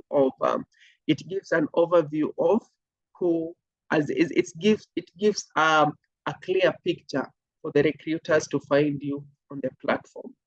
When it comes to networking on LinkedIn, networking is not just messaging people randomly, asking them for position. Number one, you know that Coach Kelvin likes talking about topic A. And every time if I look at his post, I'll see that this is what he talks about more. So what I'll do is I'll go do a research on maybe the line of topics that I talk about, that Coach Kelvin talks about the most. Then when I'll be engaging with him, I'll be engaging with him based on what he normally talks about. Number two is that is done. The second stuff I've been maybe for instance I've been interacting with Jennifer. Jennifer's given me an overview of what I talk about and the interesting perspective of how she can reach me. Yes, I have replied and even replied to her DM on my LinkedIn. Now the next step will be to maintain a rapport. There's no way you can text me, hi Coach Kelvin. If I hi you back, the next thing you throw into my face is, kindly help me look for a job, kindly help me with this and that. Before I get to help you, at least, first of all, I need you to make me, you need to make me trust you, you need to make me a friend so that it becomes easier for me to know. So one thing as a job seeker is, remember we talked about doing research on industries you'd like to work for. We've done research on maybe the companies you want to work for. So when you're networking with these people, at least identify people working in that particular organization who are active on this social media platform. If they're so active on this social media platform, find their soft spot, a way to engage with them. Create a relationship with them. Don't just hit the nail on the head like they've given you an audience and the first thing you ask for is a job. First of all, maintain that friendship so you can start with, if somebody is not connected with you on LinkedIn, is been posting and replying to comments. Under the comment section, you can just write something like, oh, I loved your perspective on this, and I would really love to learn much how you are able to maneuver that specific situation. I've tried reaching you out on your DM, but I am unable to do so. If I've seen such a comment, the first thing I'll see, I'll click on your profile and see if, for instance, you have you've sent me a connection request. So I'll connect and then message you immediately. So that is the same thing that you need to do. So when you're on LinkedIn, sometimes you should be on LinkedIn to professionally network, not just to read down the post. There are times that you can just go and read down the post, but at times you need to set, how do I call it? You need to set time that you're going to do professional networking on this particular profile. So list about 20 people you'd like to network with. And when doing your research, for instance, I want to network with Loretta. So what does Loretta talk about? Which industry does Loretta belong to? How frequently does Loretta post? So that when she publishes her content on the socials, I'll be the first person to interact. And then now we develop that kind of rapport to an extent that we are best friends on LinkedIn, but we've never met. By the time I'm meeting you like on a one-on-one, I know exactly much about you in terms of your weights, in terms of your capabilities, and in terms of how you engage with other people's content. So LinkedIn is only important if you use it correctly. But if you are open to, if you only use LinkedIn to look for work and DM people to get those positions, because I can tell you for a fact, if you applied for a position on LinkedIn and there are not so many applicants for that particular position, these guys will get back to your profile. These guys will get back to your profile just to learn of who you are. So ensuring that you maintain your personal brand, you post things that add value, and then you interact with other people's content. You learn to create rapport before you ask. And then once that is done, it will be easier. If I have an opening in the company I'm working for, and I've seen that you're best at what you do, it will be so easy for me to recommend you as compared to recommending you as a stranger, being that I don't know what your capabilities are and I don't know what you're capable of doing. So this is something that we've been doing also with people, especially when it comes to LinkedIn revamping and all such kind of stuff. We'll help you revamp your profile, and then we'll help you manage your profile for 1 month. So within 1 month, you'll see how we do things when it comes to networking, when it comes to the kind of content that we post, so that at least you increase your profile visibility. The more you increase your profile visibility, the more high chances make it easier for recruiters to find you on that platform. So if you're looking for services of the LinkedIn revamp and such kind of stuff, you can book a session with us that will show you how it is done. But you can still do the bare minimum of just editing those sections to ensure that they replicate whatever is on your CV. So that is always key. And when it comes to networking, please identify these people before you hit the button to type a message and send. First of all, get to know something interesting about these people, something personal about these people, so that when, for instance, if I had a problem when I was a young man and I talked about it somewhere, but I didn't think anybody knew about it. And then somebody tells me, "Oh, Coach Kevin, I understood that maybe at one point of your life you were so depressed and you tried killing yourself. So how did you overcome that?" You'll catch me by surprise and I'll be like, "Oh, this person has done their own research." So that at least from that, I'll know that this is not just somebody who is here to take from me, but at least it's somebody who wants to create value. So I don't know if somebody has a question on networking and LinkedIn. I think next week I'll have a session maybe to talk about content creation and LinkedIn. Maybe those are those of our free Sunday sessions. Anyone with a question on that?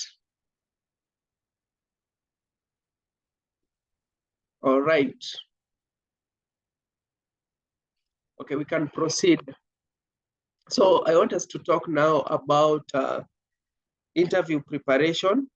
I would have rescheduled it to some later date, but some of us told us that they're having an interview tomorrow, so we'll just have to stick in for the next 45 minutes. I think we'll be done. So when it comes to an interview, interview is sliced into percentage. So we have the 25% of interviews to learn more about the company. The other 25 is to sell yourself to the employer, and then the 75 is just about So in the 75% is about how to sell yourself, and the next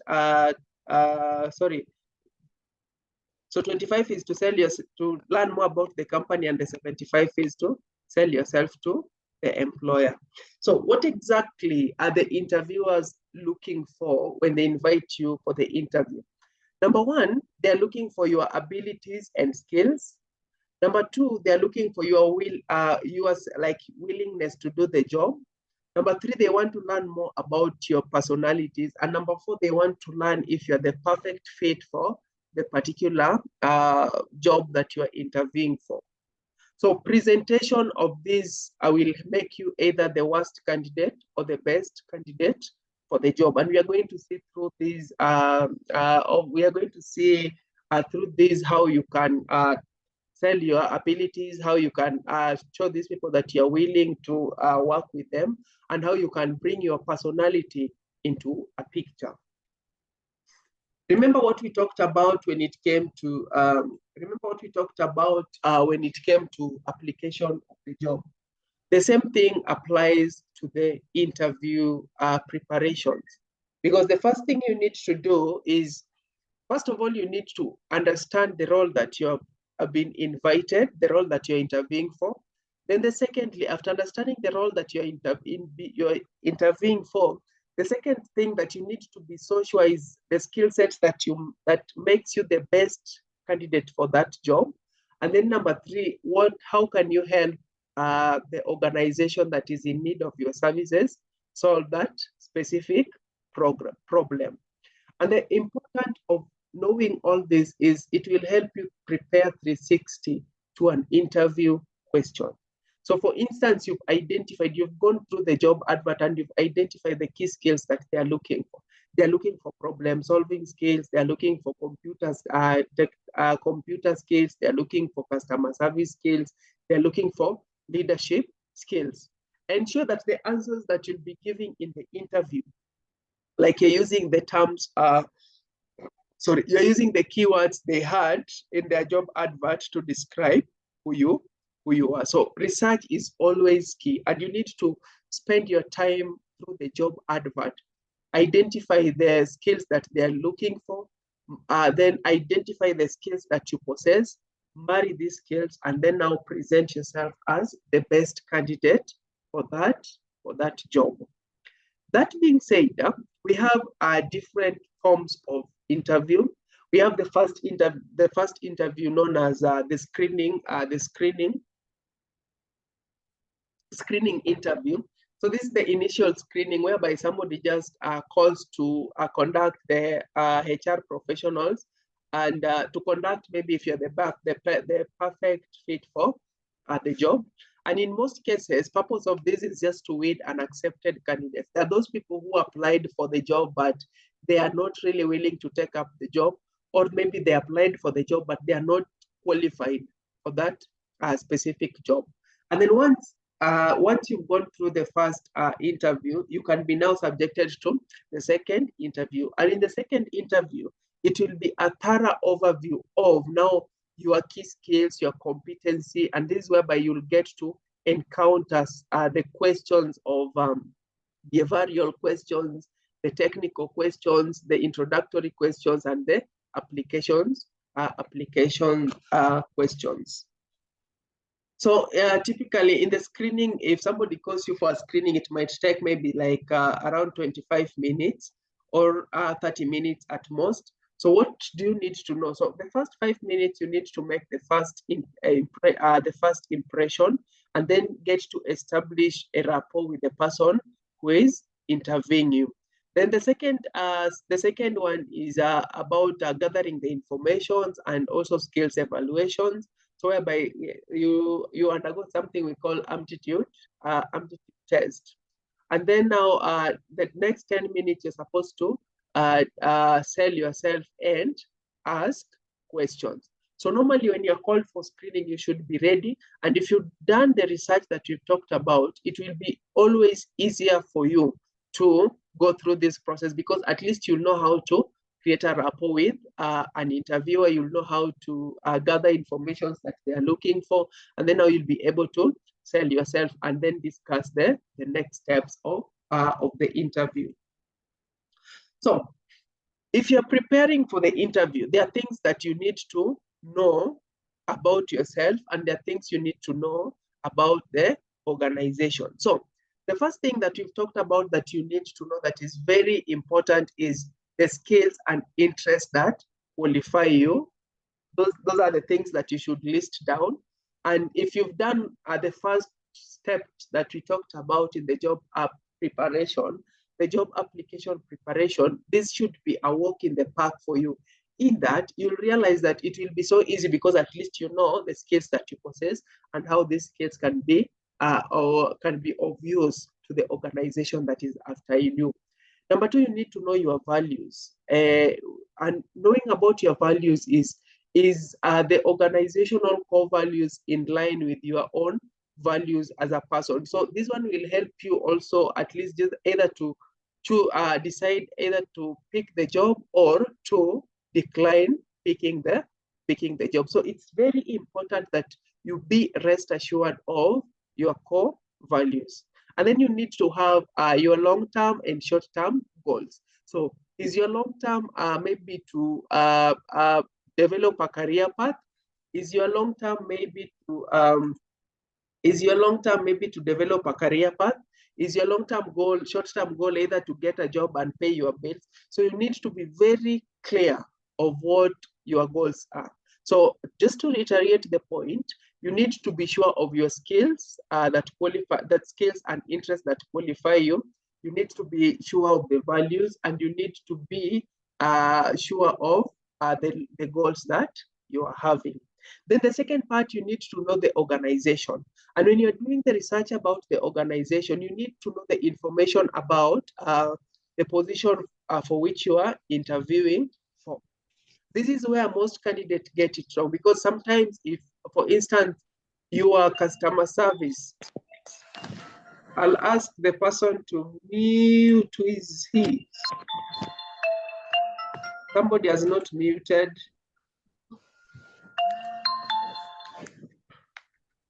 I'm trying to check. Somebody has not muted.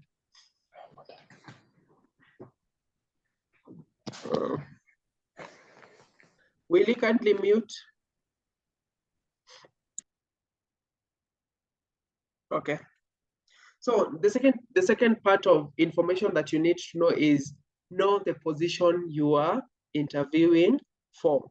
So know the specifics and the general that this you can either learn through the internet, or you can learn through the job description that you've been given. So by understanding the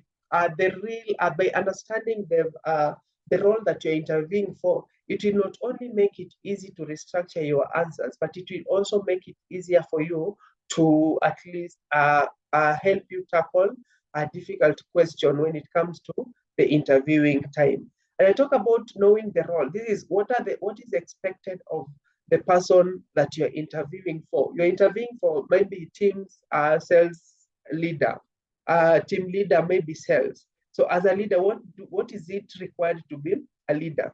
And for sales, what is it required for someone to become a sales team leader? What are the responsibilities of the sales team leader? So once you've known that, as you'd be doing your research about the organization, you'll see, like, for instance, the kind of product the organizations are dealing with, the kind of service they're dealing with, the kind of clientele that they're dealing with. So when you'll be restructuring your answers, you'll be restructuring your answers based on the research that you did of the organization. The most important thing is, for instance, if you've been invited for a service-based industry, so when you're giving your description and your answers, you should not only be talking about the product-based job that you did, but at least you can be giving examples relating to the service base.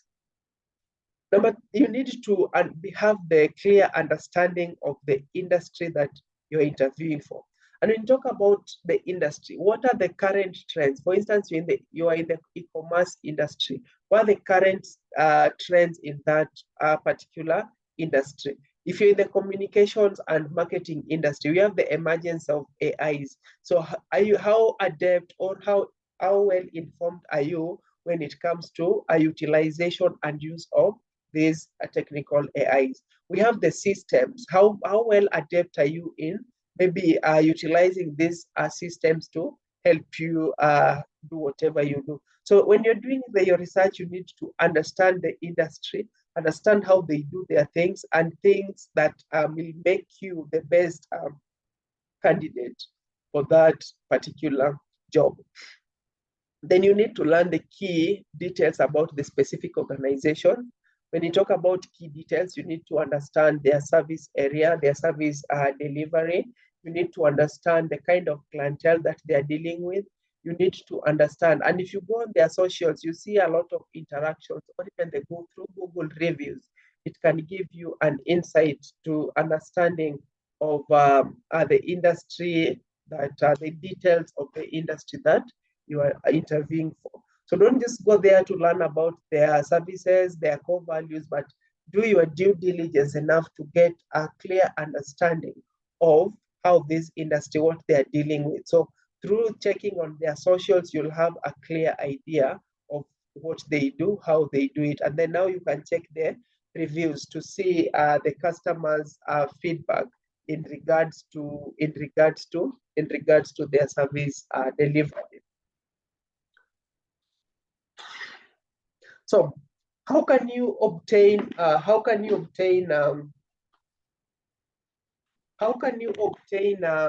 industry information? So the first place you can visit to get this is the internet, organizational websites. We have on Google, and we have you can also get the information on the social platforms. We have the LinkedIn, we have the blogs, we have the X accounts, we have the Google Alerts. Or technically, you can network with people who had worked there before, or people working at that organization, just to help you get an overview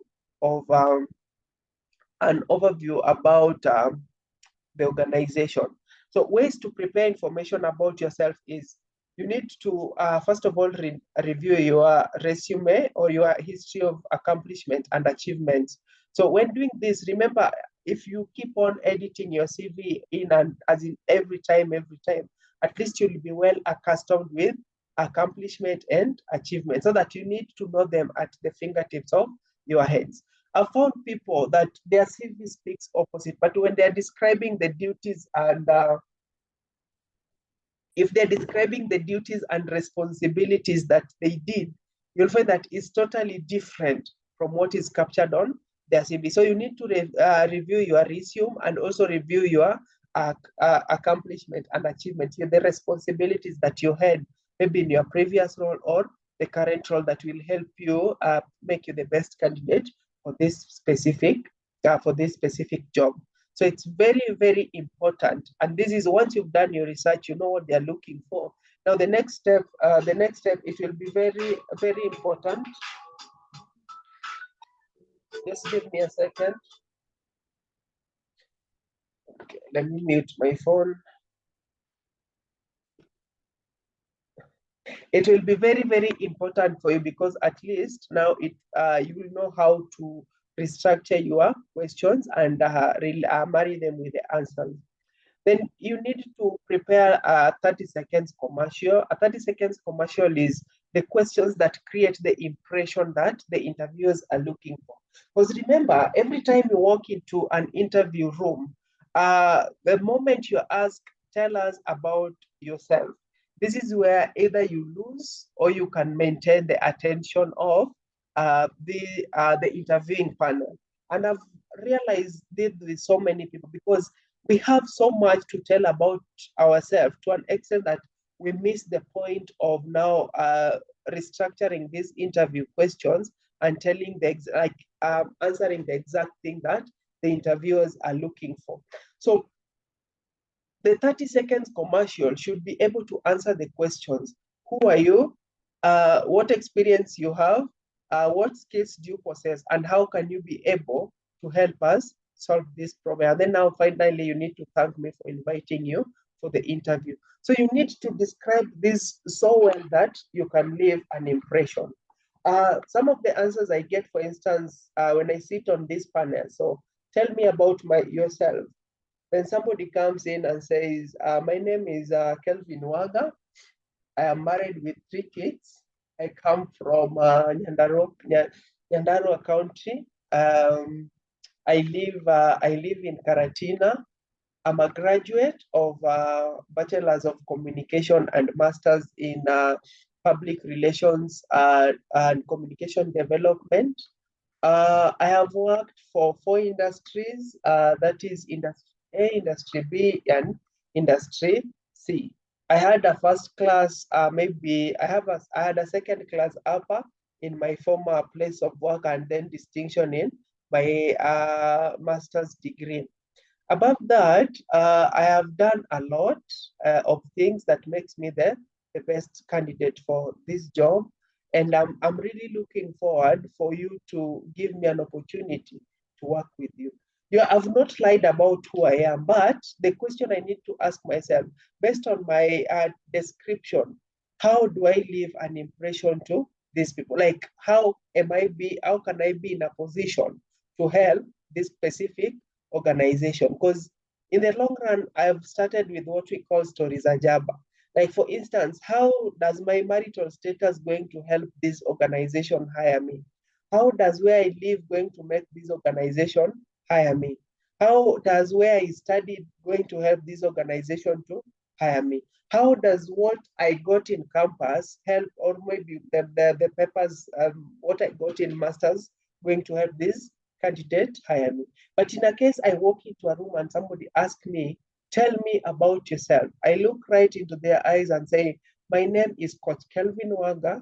I'm a specialist in marketing and communications with 10 years of, with over a decade of years of experience. In my recent and previous roles, I've utilized my communication skills, I've utilized my problem-solving skills and sales and marketing to help various organizations grow their sales target. I am so passionate about what I do, such that when I checked and when I got the opportunity to interview with you, I was so glad, and I'm really looking forward to contributing to this organization. If you compare the two descriptions, at least I've gone straight to the point. I've talked about my areas of, I've talked about what really will capture the attention of the interviewing panel. So you need to have like a 30 seconds commercial. 30 seconds commercial is whereby you use 30 seconds to talk about yourself.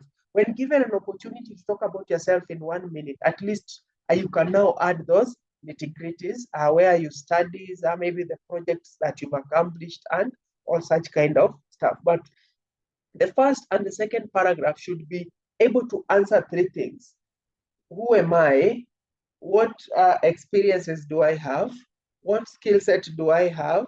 What am I passionate about? And then finally, just to thank these people for getting to invite me for the interview. So remember, tell us about yourself is what makes maybe most organizations, as in most panels, decide whether you're going to be and whether you're going to be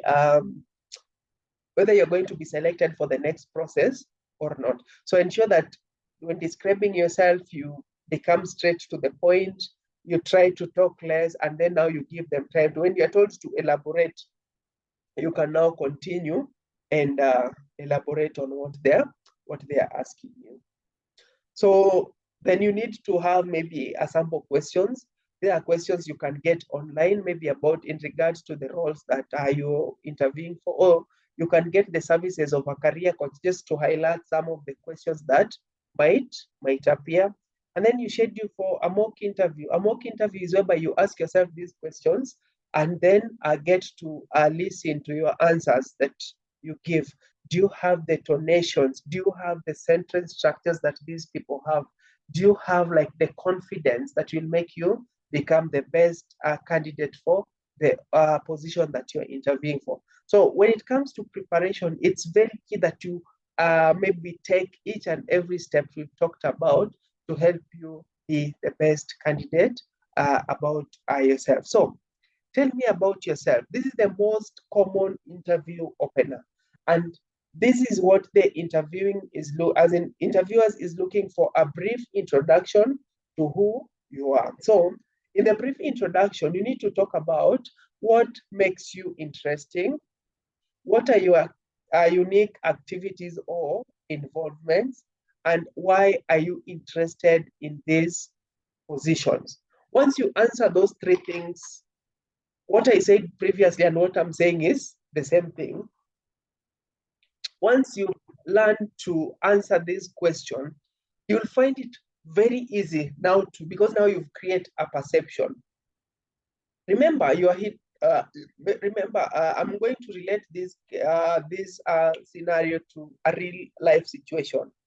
A gentleman is hitting on you, and then when the gentleman gets an opportunity to talk to you, the first impression that this person creates is a turn off for you. However much this person will try to rebuild, or they'll try to maybe rebuild the reputation that they have, it will not work. So this is why creating a first impression by tell us about yourself will make the candidates, will make the panel know if they are going to hire you or not. So there are several types of interview questions that you can encounter. So we have the introductory questions. The introductory questions would be questions like, tell us about yourself. Why do you think you're the best candidate for this role? Where did you get to learn about us? Tell us about yourself. Why do you think you're the best candidate for this job? Why do you think you're the perfect fit? Tell us something interesting about you. Then we have the credential questions. Under credential questions, these are questions like, what is your greatest strength and weaknesses? Then we have the experience questions. The experience question is tell me about your internship at this organization. Tell me about your role at this specific organizations. Then we have the behavior question. The behavior questions is these are questions like, tell me about a time when you worked with a team to solve a problem. The behavior questions is to test your behavioral situation. So these are questions like, tell me about a situation you encountered a difficult client. Tell me a situation about how you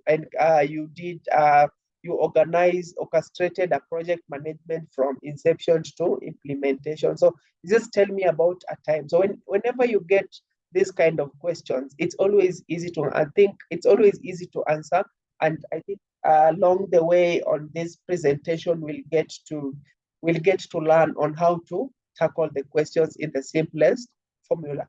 Then we have the opinion questions. Opinion question is questions like, what do you think about our recent acquisition, blah, blah, blah. Like, what is your opinion? What do you think? What's your additions? So these are just questions to maybe help the panel to get to understand and know you better. Then we have the case stroke brain teasers. So these are just questions to test your wits. And for instance, there's these questions like why manholes covers around. I call the applications questions, so that at least they want to see how quickly can you think outside the box to come up with an answer. So when it comes to answering these questions, before you open your mouth to answer any question asked, the number one thing you need to consider is, why is the interviewer asking these questions? So expand your answers and always avoid a yes or no answers. Give details, give examples, and give tangible results. So then tie in strengths to job and activities. So the kind of questions that you are giving, if you did your research well on the inception and the preparation for the interview, when you'll be answering this, you'll be giving relevant answers to the interviewer. So then we find a question whereby you ask, tell us about your weakness. So when it comes to this question, you'll find that some people will just say that my weakness is I'm temperamental, or my weakness is I'm a slow thinker. My weakness is I'm a procrastinator. When these guys, whatever these people are trying to find out from you is, what are you doing to ensure that you turn your weakness into a strength? And when you're asked to talk about your weakness, for instance, you can say a weakness like you have an ego's eye, and you have an ego's eye whereby you are too detailed and attentive on attention. So this one always derails the project, because you have to go through and dot all the I's and cross all the T's. But after giving them your weakness, go ahead and tell them what you are doing to correct that weakness, and then tell them the expected results, like the results that you've been seeing on that weakness. So don't just go mention like, I'm a temperamental, maybe I'm not a team leader, or whatever you are. Mention something that is more of a strength, but and then find a way of just telling them, with as much as it's a weakness, but I'm really trying to work on it to make it a strength. So if stamped by a minute or say, I am certain, but this is what I might like. This is just an explanation of what is above there. So when you're told to answer the behavior-based questions, I tell most candidates to use what I call the STAR technique. And the STAR technique, as you can see, is first of all, start by describing the situation. Then secondly, describe the task that you performed. And then finally, describe the actions. And then now you describe results that occurred. So if you're told, for an example, tell me about a situation on how you handled A, B, and C. You start with, in my previous place of work, there was a time we had to deal with this difficult client who came and didn't want to listen to us. And then now you go to the task. So what happened? I called him on the side and then listened to what he, blah, blah, like the way he was yapping. And after doing all that, then you go now to the action. I apologized to the client and told the client that I understand the kind of pain that we have caused the client. And then the result was, after that, he was able to agree and he decided to withdraw the court case that the client had given. So when you're answering these questions, always ensure that for you not to avoid, for you to avoid speaking too much, always use the STAR technique to answer. It might apply to other questions, but majorly it will apply to questions like, tell me about a time, describe a time, how did you handle this? Or in case questions like that. So the STAR formula is always one way to be sure that you're going to give the interviewers what they are looking for. So for instance, we can have, tell me about a time when you worked with a team to solve a problem. I think that one I've elaborated. Sorry, let me just repeat it. Tell me about a time when you worked with a team to solve a problem. So interviewee, I did a lot of group work in my compulsory issues, blah, blah, blah. So this is how an interview one I've answered, which is going straight to the point without elaborating. And then the interviewer two uses what we call the STAR formula. So using the STAR situation, situation is you are asked to collaborate with other teachers to develop an interdisciplinary unit. So what was the task? The unit had to be in Kenya. What was the action? The action was, you helped the group with planning the meeting to develop the unit. So in the weekly meeting, you took the leadership role and then you asked each person to take up their project. And then finally, what were the results? You were able to develop an extensive unit that approved the school leadership, then was integrated into the overall curriculum. So anytime you're asked to answer any form of behavioral questions, always incorporate the STAR formula to help you answer those questions. So you've gone through the interview and then now it's your turn to ask the interviewers questions. Avoid asking the questions that you can find in the job description or in the job advert. Avoid asking questions that you can find in their website or social media profile. So avoid answering questions that maybe are answered in the literature. So some sample of questions that you can ask is, so for instance, you can say something like, tell me about a typical day for a job for this customer service executive. So what are you looking for in the ideal candidate for this position? What is your favorite thing about working for this organization? And what is your least favorite things? So you've gone through the first interview. You've been invited for the second interview. It doesn't mean that when you took your time to prepare for the first interview, that you should stop there.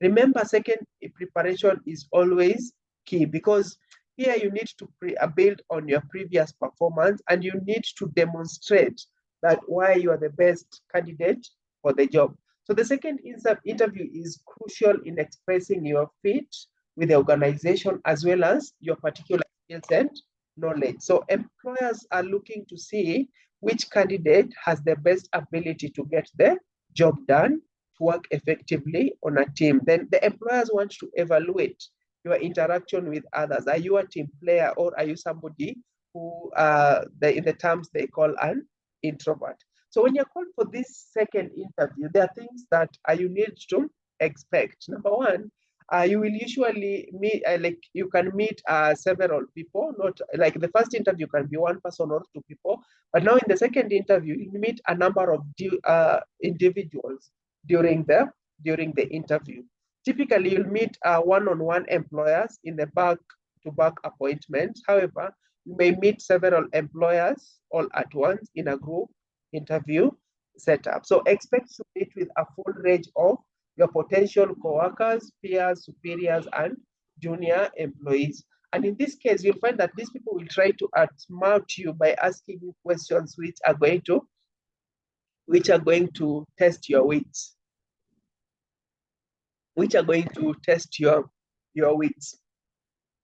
So they will evaluate your own performance, but also what impression your potential cause.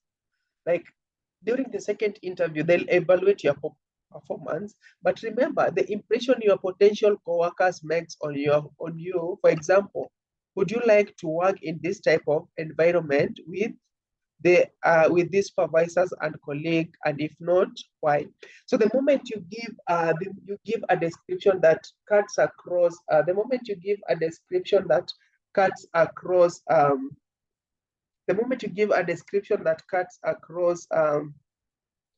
just a moment.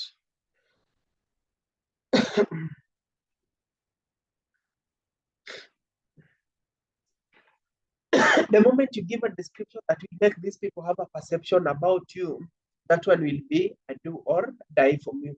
I know if you've ever worked in an office setup, when people walk in and out of an interview, the way you describe them will always have a mark whether they are going to work with you or not. So how do you really prepare? So for you to prepare, you need to do your research. And when you're doing your research, you need to clearly accumulate even further the knowledge that you had about the organization and why you'd be a good fit. You need to network with maybe the current, the former employees, and people within the industry will help you, give you more information. So if you have the faculty and alumni also will help you do that. You can also prepare by using LinkedIn and other social media platforms of the organization or industries in that field. Then you need to read industry literatures from relevant publications and websites. So, second interview questions are more often specific and focused to the particular job that you are applying for. So it will be to gauge your understanding of the company, it will be gauge your skill set and the experience. So the questions might also be focused on the company culture and significant plans and objectives and the industry. So research the techniques, the technical aspect of your job, and anticipate question posed in the language of the industry. So in the second interview, it will be more of the technical and your behavioral experience. Thereby, will be asked about the technical aspects, the models here and there, and then now they'll get to know in their previous work if you did something in relation to that. How are you able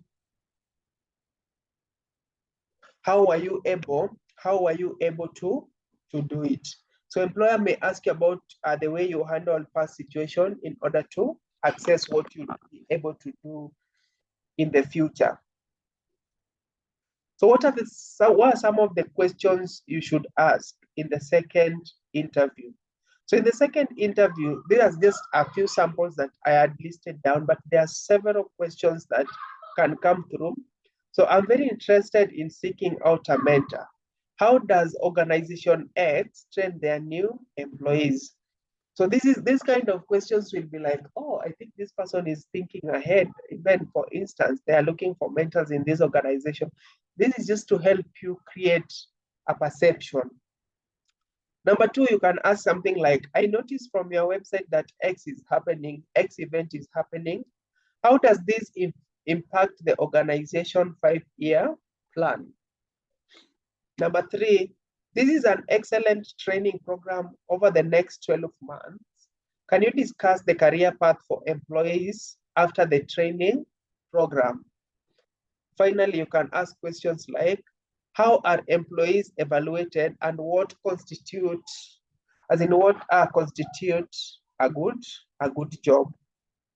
So that is too much of the questions, too much of the preparation. Remember, interview is not about how you talk, but 65% of decision will be made on these other aspects of the interview. The tonation is always key, the tone that you use when answering the question. Either you'll find, in most cases, you'll find people using the tense tones, or you'll get somebody speaking so fast as if whatever they are talking about, they cramped, or you'll find that somebody is speaking at a tone that makes these people have the perception that he or she, like he understands or she understands what they are talking about. So your tone during an interview should be the tone that you use when communicating to other people. So you should not like shout, you should not talk in a low tone, but you should talk in a tone that as if you are speaking either to your colleagues or as if you're speaking to either your parents or even your friends. The speed of your speaking will result into the clarity, or it will result into these people not getting exactly what you're talking about. So when also talking, don't talk like too fast to show these people that you are tense. Talk in a tone that will make them at least like, oh, this person is sure of what they're saying. For instance, what do I mean? If you're told, ask a question, tell us why you think you're the perfect fit for this role.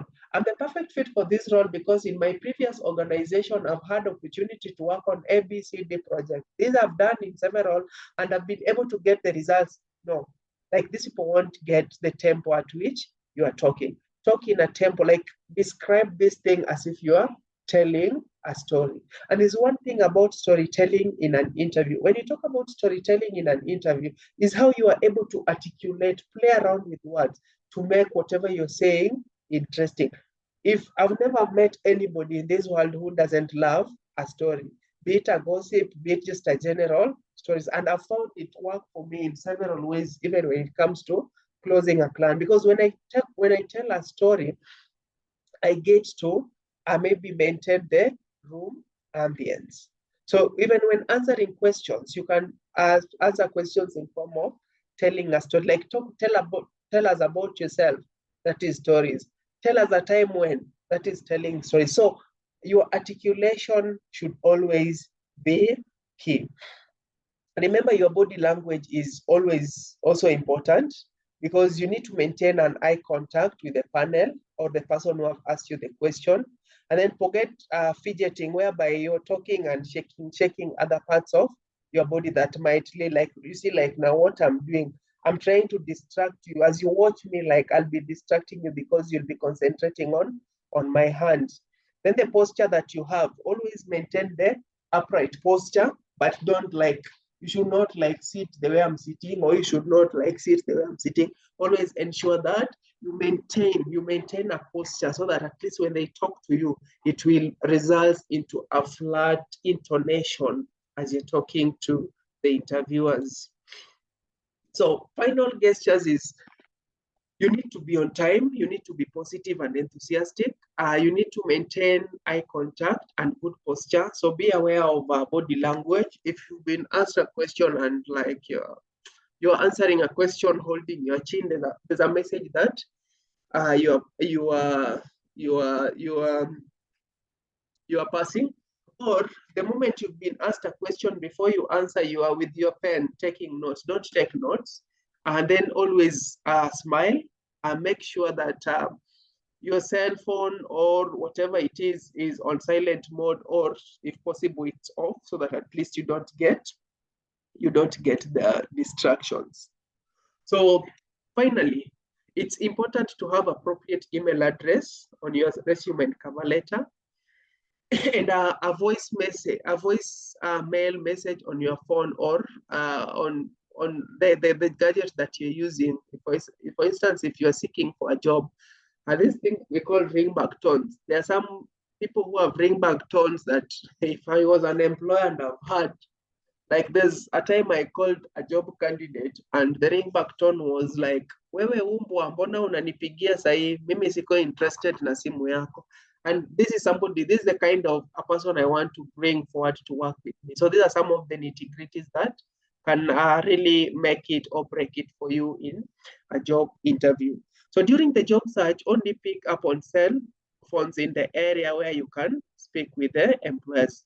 For instance, you'll find that there are people who are applying for jobs, maybe in areas that they can't make a phone call. Like when they are called, it cannot connect easily. So ensure that you pick only areas where you can comfortably talk with your employer. So preparation is key. Like ensure that you have your professional online presence and avoid unnecessary tags. Like nowadays on Facebook, there are a lot of pornographic tags. This so and so and 98 others. And when somebody checks on your profile, you need to have the settings so that at least when somebody tags you, you have to review the tag before they are automatically transferred to your wall. So make sure you have a Facebook profile picture which is appropriate, and then untag yourself from photos and pornographic materials. So make sure your clothes are ready before the interview. So if possible, ask the interviewer for their business card, at least to help you with the follow-up. Then bring extra copies of, somebody has not muted. Maureen, please mute. Okay, thank you. So you need to bring extra portfolio. Then after the interview, remember to send in a thank you note, maybe thanking these people for inviting you for the interview. There are some questions you don't need to answer in an interview. And it's always against the law, maybe to answer questions that you are not comfortable answering. So what can you do in that case? So tactics to use if you are posed with inappropriate questions. So ask the interviewer how it will be relevant to the job you're applying for.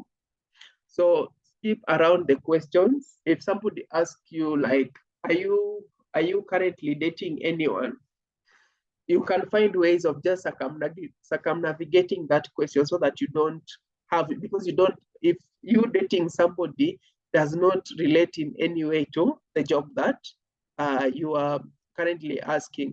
So I'll politely decline to answer that question because I don't see any relations between my dating life and the job that I'm currently interviewing for. During the interview, always when you're asked questions, you'll find that some of us are listening with the intent of replying. Always get to understand the questions. And in any case, you don't understand the questions that you've been asked, what you need to do is you need to ask the interviewer to reiterate, like to repeat the questions. And when it comes to repeating the questions, this is just to give you a time to organize your thought pattern so that at least you prepare the answers in your head. And in this case, the best way to do is like, if for instance, they asked a question that you don't understand, what you need to do is mirror that question back to them. If I'm understanding you correctly, Are you asking for my experience when I was working with organization Z? So if that is what they'll be asking for, they'll be like, yes. If that is not what they are asking for, then they'll be like, oh no, that is not what we meant. What you want to know is, as they elaborate, it will give you time to organize your thought pattern.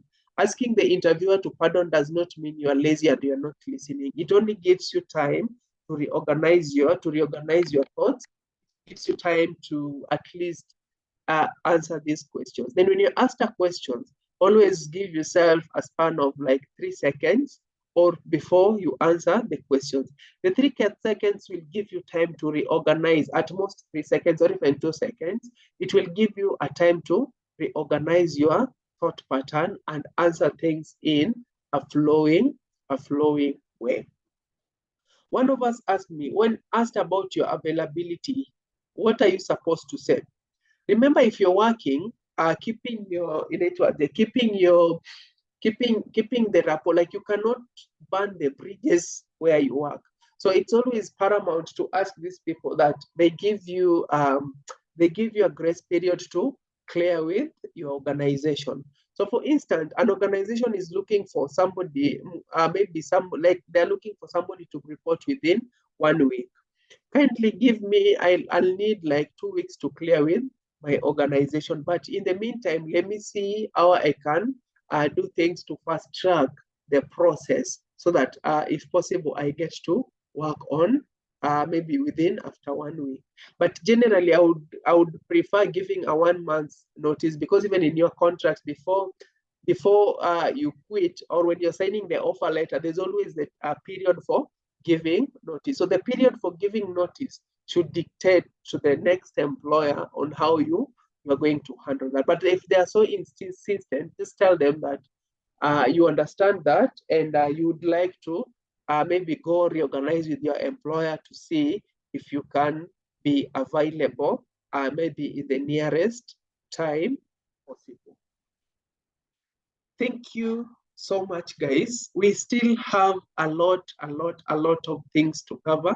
This is not like a quarter of it, but it's something that at least can keep you going. What I would ask is you keep on with me and walk with me through this path. We're going to delve them bit by bit, some in the free session, some in the premium sessions, to help you become the best candidate for the job. So I'll open the floor to questions as we finalize. Who has a question?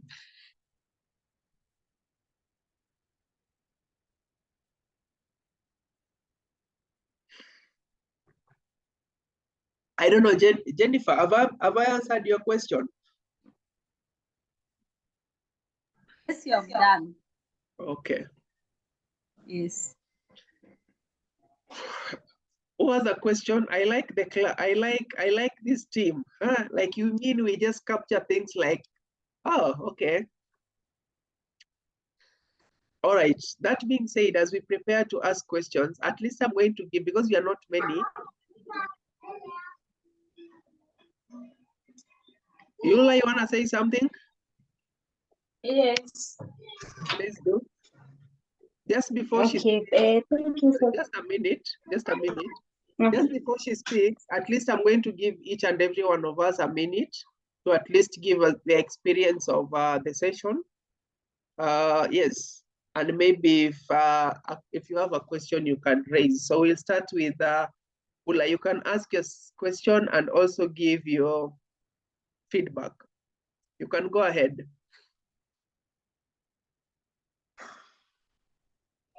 Okay, thank you, Kevin. Personally, I've benefited a lot from this session. There are a lot of things that I didn't know how to handle in an interview, which I've learned today.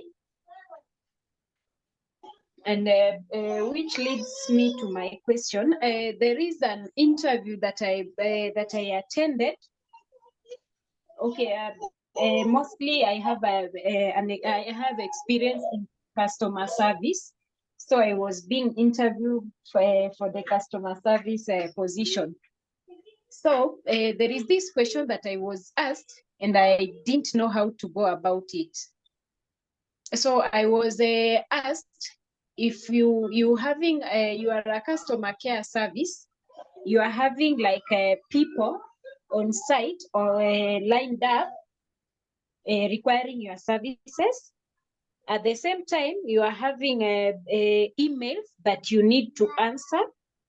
At the same time, you are having phone calls coming in that that you are required to answer. So I was being asked, how would I go about such a situation? If I'm in such a situation, how am I going to do?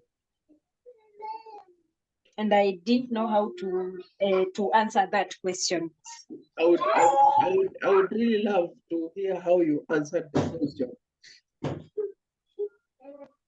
Okay, I told them, first of all, I will assist the people that are in the office that are lined up for assistance, and then I can answer the phone calls and call back those who had whose calls had dropped, and then after that I can deal with the emails.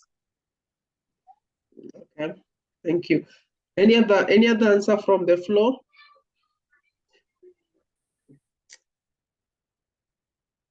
Any other answer from the floor? Okay. What the interviewer wanted to get from you first, are you a team player? Because one factor you need to consider, for instance, if you've been given that role, and you must be having other people that you're working with. So are you able to delegate? I'm assuming maybe you have a department or you have a team that you're working with. Number two, are you able to prioritize the service delivery agency? Remember, you have people waiting in the line. You cannot be answering call as they are there. So what can you do? Maybe you'll first serve people that are aligning because you're giving them priority because you're having a one-on-one with them, and then just like you've said, you'll get back to answering the calls, or you'll delegate these things based on the number that you are in the office. Somebody will be dealing with the answering calls while the other person will be dealing with serving the lining clients, and then now later on you can work on replying the email. But the answer is, can you give priority to what matters, and how do you prioritize these people? Do you prioritize the phone call as important? Do you prioritize the walk-in clients are important, or do you prioritize the answering of the emails? Number three, you have scheduling of maybe your timing, especially when you are doing all this. How do you schedule your time? So for instance, when it comes to answering emails, when do you answer the emails? So technically it was, are you a team player? Are you able to delegate? Because in that instance, you should think like, if you're having a clients lining, if you're having people calling, at least you're dealing with a department. So if you're dealing with a department, you'll delegate this to your colleagues. So at least each and every colleague gets to maybe address each line. But if that is not the case, if you're the only person, you'll prioritize what is important, and then now deal with the services or deal with the service delivery based on their importance. I don't know if I've answered the question. Yes, thank you. Okay, thank you so much. Jennifer Minanga. Do you regret joining the session? Are you glad you joined the session? And what was the key thing for you?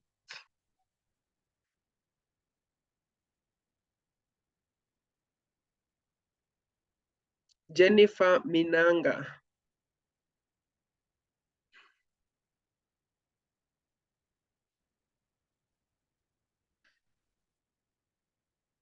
Yes, Willie, come in. Yes, hello, coach. Hi. On my side, I've learned so much, especially on that question, that answering of the behavioral question in an interview session using the STAR method. and even the branding style. My LinkedIn, how you brand yourself, how you interact on the social media platform has been very insightful and very educative. And basically, even that last question by Ula, the way you answered the question, it has been very elaborative because most of the times we don't know how to prioritize our work to the extent that an employee might be thinking that you are one player, not a team player. So basically, I've learned a lot in this session, and I'm very grateful that I did. I made sure to join this group even at the last minute. Remember, I just told you, oh, is there a lot? And you said yes, and I just picked that from there. Thank you so much. Thank you so much. Even though I've struggled to, are you on a bike?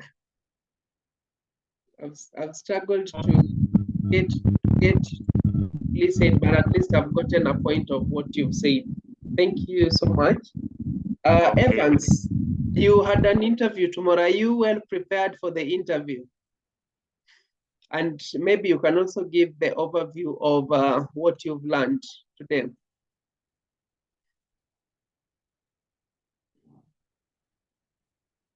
Migose? Is Evans gone? Is Evans gone? Oh, I think he's left. Aha. Kisato?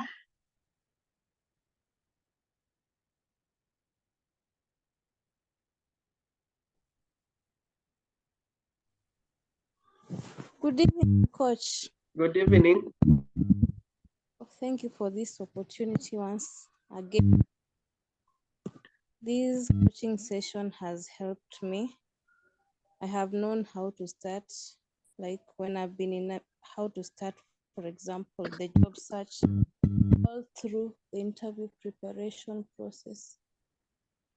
I have known the do's and the don'ts. At least I have an overview of the same. And I know as I continue with these sessions, I'll be able to make myself well conversant with the process. Thank you. Thank you. Esther? Hi, Coach. I've learned a lot from the session, and I've really enjoyed on the session about personal branding and networking, because I believe networking is very important, especially in our industry. I have also learned on how to integrate my skills in accordance to the job advertised, which is something I feel like I was missing. But how to tailor my CV is something that has stood out for me during this session. Also appreciated the first session about the strategies and of course how to compare our job search as a sales pipeline. And I love how you have pointed out the stages into how we're supposed to, of course, do our job search, not just doing the hunting blindly.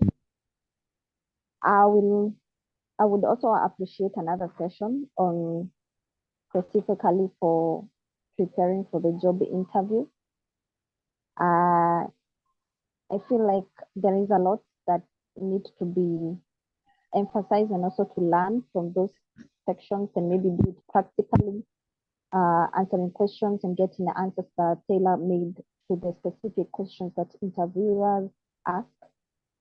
So I'm looking forward to a session specifically made for how to prepare for a job interview and how to ask those questions, how to answer these questions, because I believe that is the key area that after learning how to tailor my CV, after learning how to learn this job through networking and personal branding, then I need to, of course, polish on my skills on how to answer questions and how to prepare for an interview. So I'm looking forward to your session on that. Otherwise, mine is to thank you so much for this session, 3 hours of your personal time to specifically create a session where you can empower us who are looking for jobs and us who are looking to advance our careers. It is really humbling, and may God bless you and continue enlarging what you are doing. It is really impactful for many of us. So thank you very much and have a great evening. Thank you so much. Mamai. Thank you. I'll start by saying thank you for the session. It has been very insightful. You also covered what I was able to do on Tuesday on my behavioral interview, which is also called a professional experience interview. But I had a question. There was a question I was asked about, have you ever made a mistake at a place of work? And my request is kindly help on how you can go about on that or on such a specific question. Okay. Okay, asante. Thank you so much. We'll answer that. Susan? Yes, coach. It has been quite an interesting session, a very great one. Learning how to do the job search and also how to go through maybe the qualifications according to how you're going to apply the job. That's something that maybe I've never done. It's something new and I appreciate that so much. Also, taking us through the interview process, I've learned so much that maybe zingine maybe zilikuwa zinapita, but yeah, but it has been a great session, coach, and I'm looking forward to many other sessions. And I think one of the key thing is the only thing that for me I can say that in something that's a weakness for me is the starting when I start the interview, just that moment of starting. I think it's always a point that usually it's a do or die for me, but at least I've learned some quite interesting stuff. So I'm sure it's going to help me. It's going to help me during that time. And also may God bless you as you continue impacting us and the other people outside there. Yeah, thank you so much. Thank you so much. BO.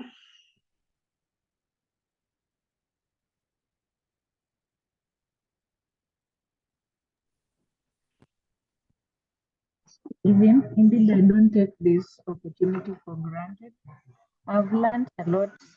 The session has been informative, and I just feel like it was talking about me because most of the things that have been discussed, I feel like they have had a positive impact in my life. I'm looking forward to joining more informative sessions, especially about confidence. Sometimes I feel like my CV is more confident. It has more confidence. Thank you. Thank you so much. Josephine?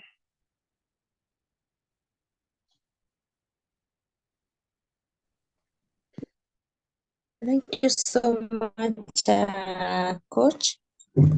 I cannot regret to join the session. Thank you for giving me this opportunity. I've learned quite a lot today. I thought I knew, but I've come to realize that there is a lot that I need to do, especially about my CV, customizing my CV according to the job requirement and the job description. And then I've learned about branding myself, especially most of the time I spend my time on LinkedIn, and when I read a very interesting article, I know I'm one of those people that you are talking of, those who say I love it, inspiring. I've learned what I'm supposed to do. So the session has been very great to me, and it is going to make a great difference in my job search journey. Thank you so much. Thank you so much. Maureen?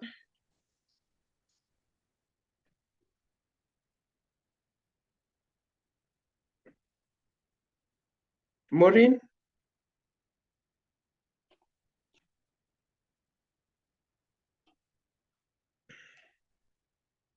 Do we have two Willies, or Willie, you've joined with two devices? Yeah. Oh, sorry. You can mute and give Maureen chance. Yes, Maureen, you can come in now. Thank you very much for giving me this opportunity to be part of this session. It has been a very educative session and I've learned a lot. First of all, one of the check-in points is about the CV. Actually, I've been sending one CV for the same CV for very many job applications. But from this session, I've learned that each job advertisement you have to customize according to the job advert. To the each CV you have to customize to the job advert, and also it has to capture the keywords in the job advert. I've also learned on what is expected of me in an interview, and also I've also learned on how to answer behavioral questions in an interview, and also on how to improve my LinkedIn profile so that to attract recruiters, and also how to network using my LinkedIn profile, and also how to comment on people's comments on LinkedIn. So thank you very much, and may God bless you. And I'm hopeful through this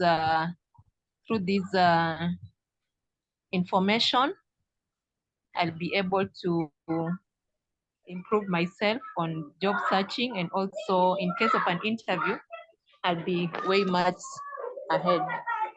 Thank you very much. Thank you so much. Finally, Evans, you're having an interview tomorrow. Are you going out the same way you came? Yes, coach. Now, through your tuition today, I'm able to learn much, and I hope tomorrow I'll do my best based on what you have taught us.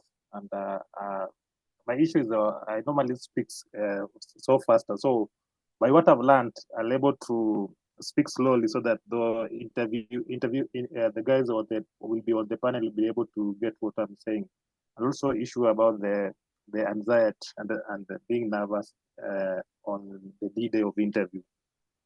So through your coaching, I've gained confidence, and come tomorrow, I'll get that job due to your coaching, and I appreciate much, and I hope by Monday I'll share my testimony on your linkage page as one of the guys who has who services already as a help to get a job. Anyway, I'm much grateful for your services. Thank you so much. But you gave me a 3-star rating. Please go back and give me a 5-star rating on the profile. I'll change now. Yes, I saw you denied me 2 points. Your questions, Mama, is you see the same question applies to what are your weaknesses. There's no way you can answer the interview and tell the interviewer that you've never done a mistake. But the key thing is when doing yes, you say, yes, I've done mistakes. So either these mistakes can be directly related to you or maybe the team that you are leading. But the most important thing is, first of all, did you take responsibility? And then what were you able to do maybe to salvage the situation? So yes, you've done a mistake, or yes, my team did a mistake, and this is what I was able to do to rectify the situation. So it's not advisable to tell the interviewer that you've not done a mistake. I don't know if I've answered your question.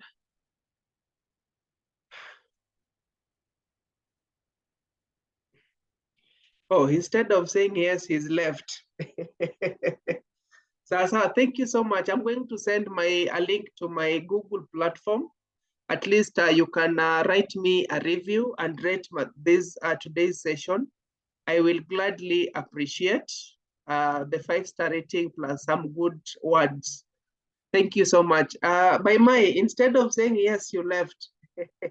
Have I answered your question?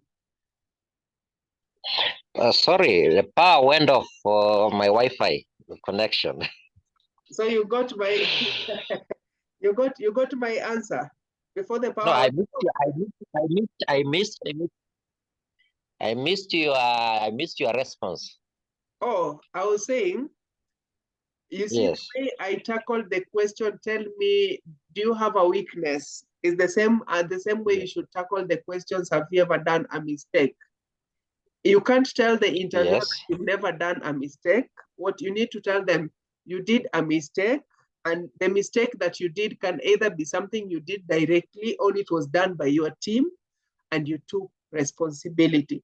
So you need to explain for them that yes, it happened, but you took responsibility and what you did. So you can use the STAR formula to answer the same question. Okay, thank you. Thank you. I think I fared on well on that end. It's okay. Okay, Thank you so much, guys. It has been how many hours? 3 hours, almost 30 minutes. I know these are sessions that we can cover within 1 week, but sometimes we need to do them as frequent as possible. And if you've not, it's always not about money for me, because for this kind of sessions, you would have paid 10,000 shillings or you would have paid many thousand shillings to attend. But to me, it's always about impacting job seekers. I have 100K to hit this year. And so far we are cruising on well. And I wish you guys success. In case you might be in need of the services where you are struggling, please reach out to us and we'll see how to help you. Otherwise, thank you so much. And I'm looking forward to your feedback both on my Google platform and on the group, just to highlight to people what you guys have learned too. Okay. So thank you so much, and may God bless you. So I don't know who is going to close for us with a word of prayer.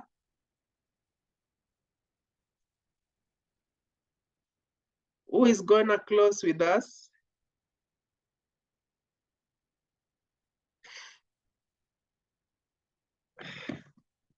Susan, would you mind pray for us?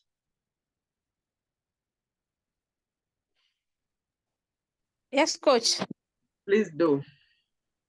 Okay. Let's believe and pray.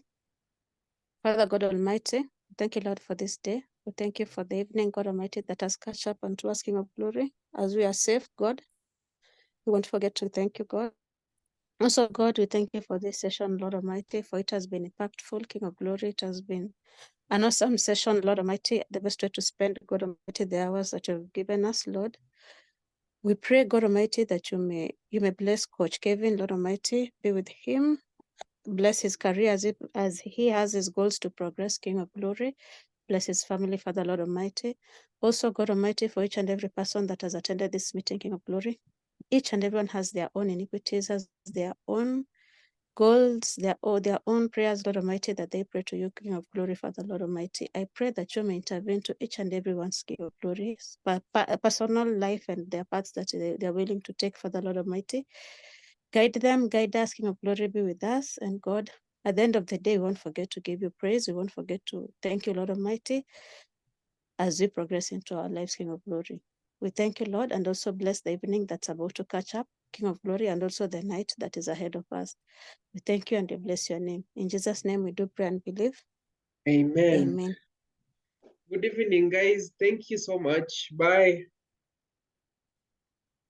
Bye-bye. Thank you.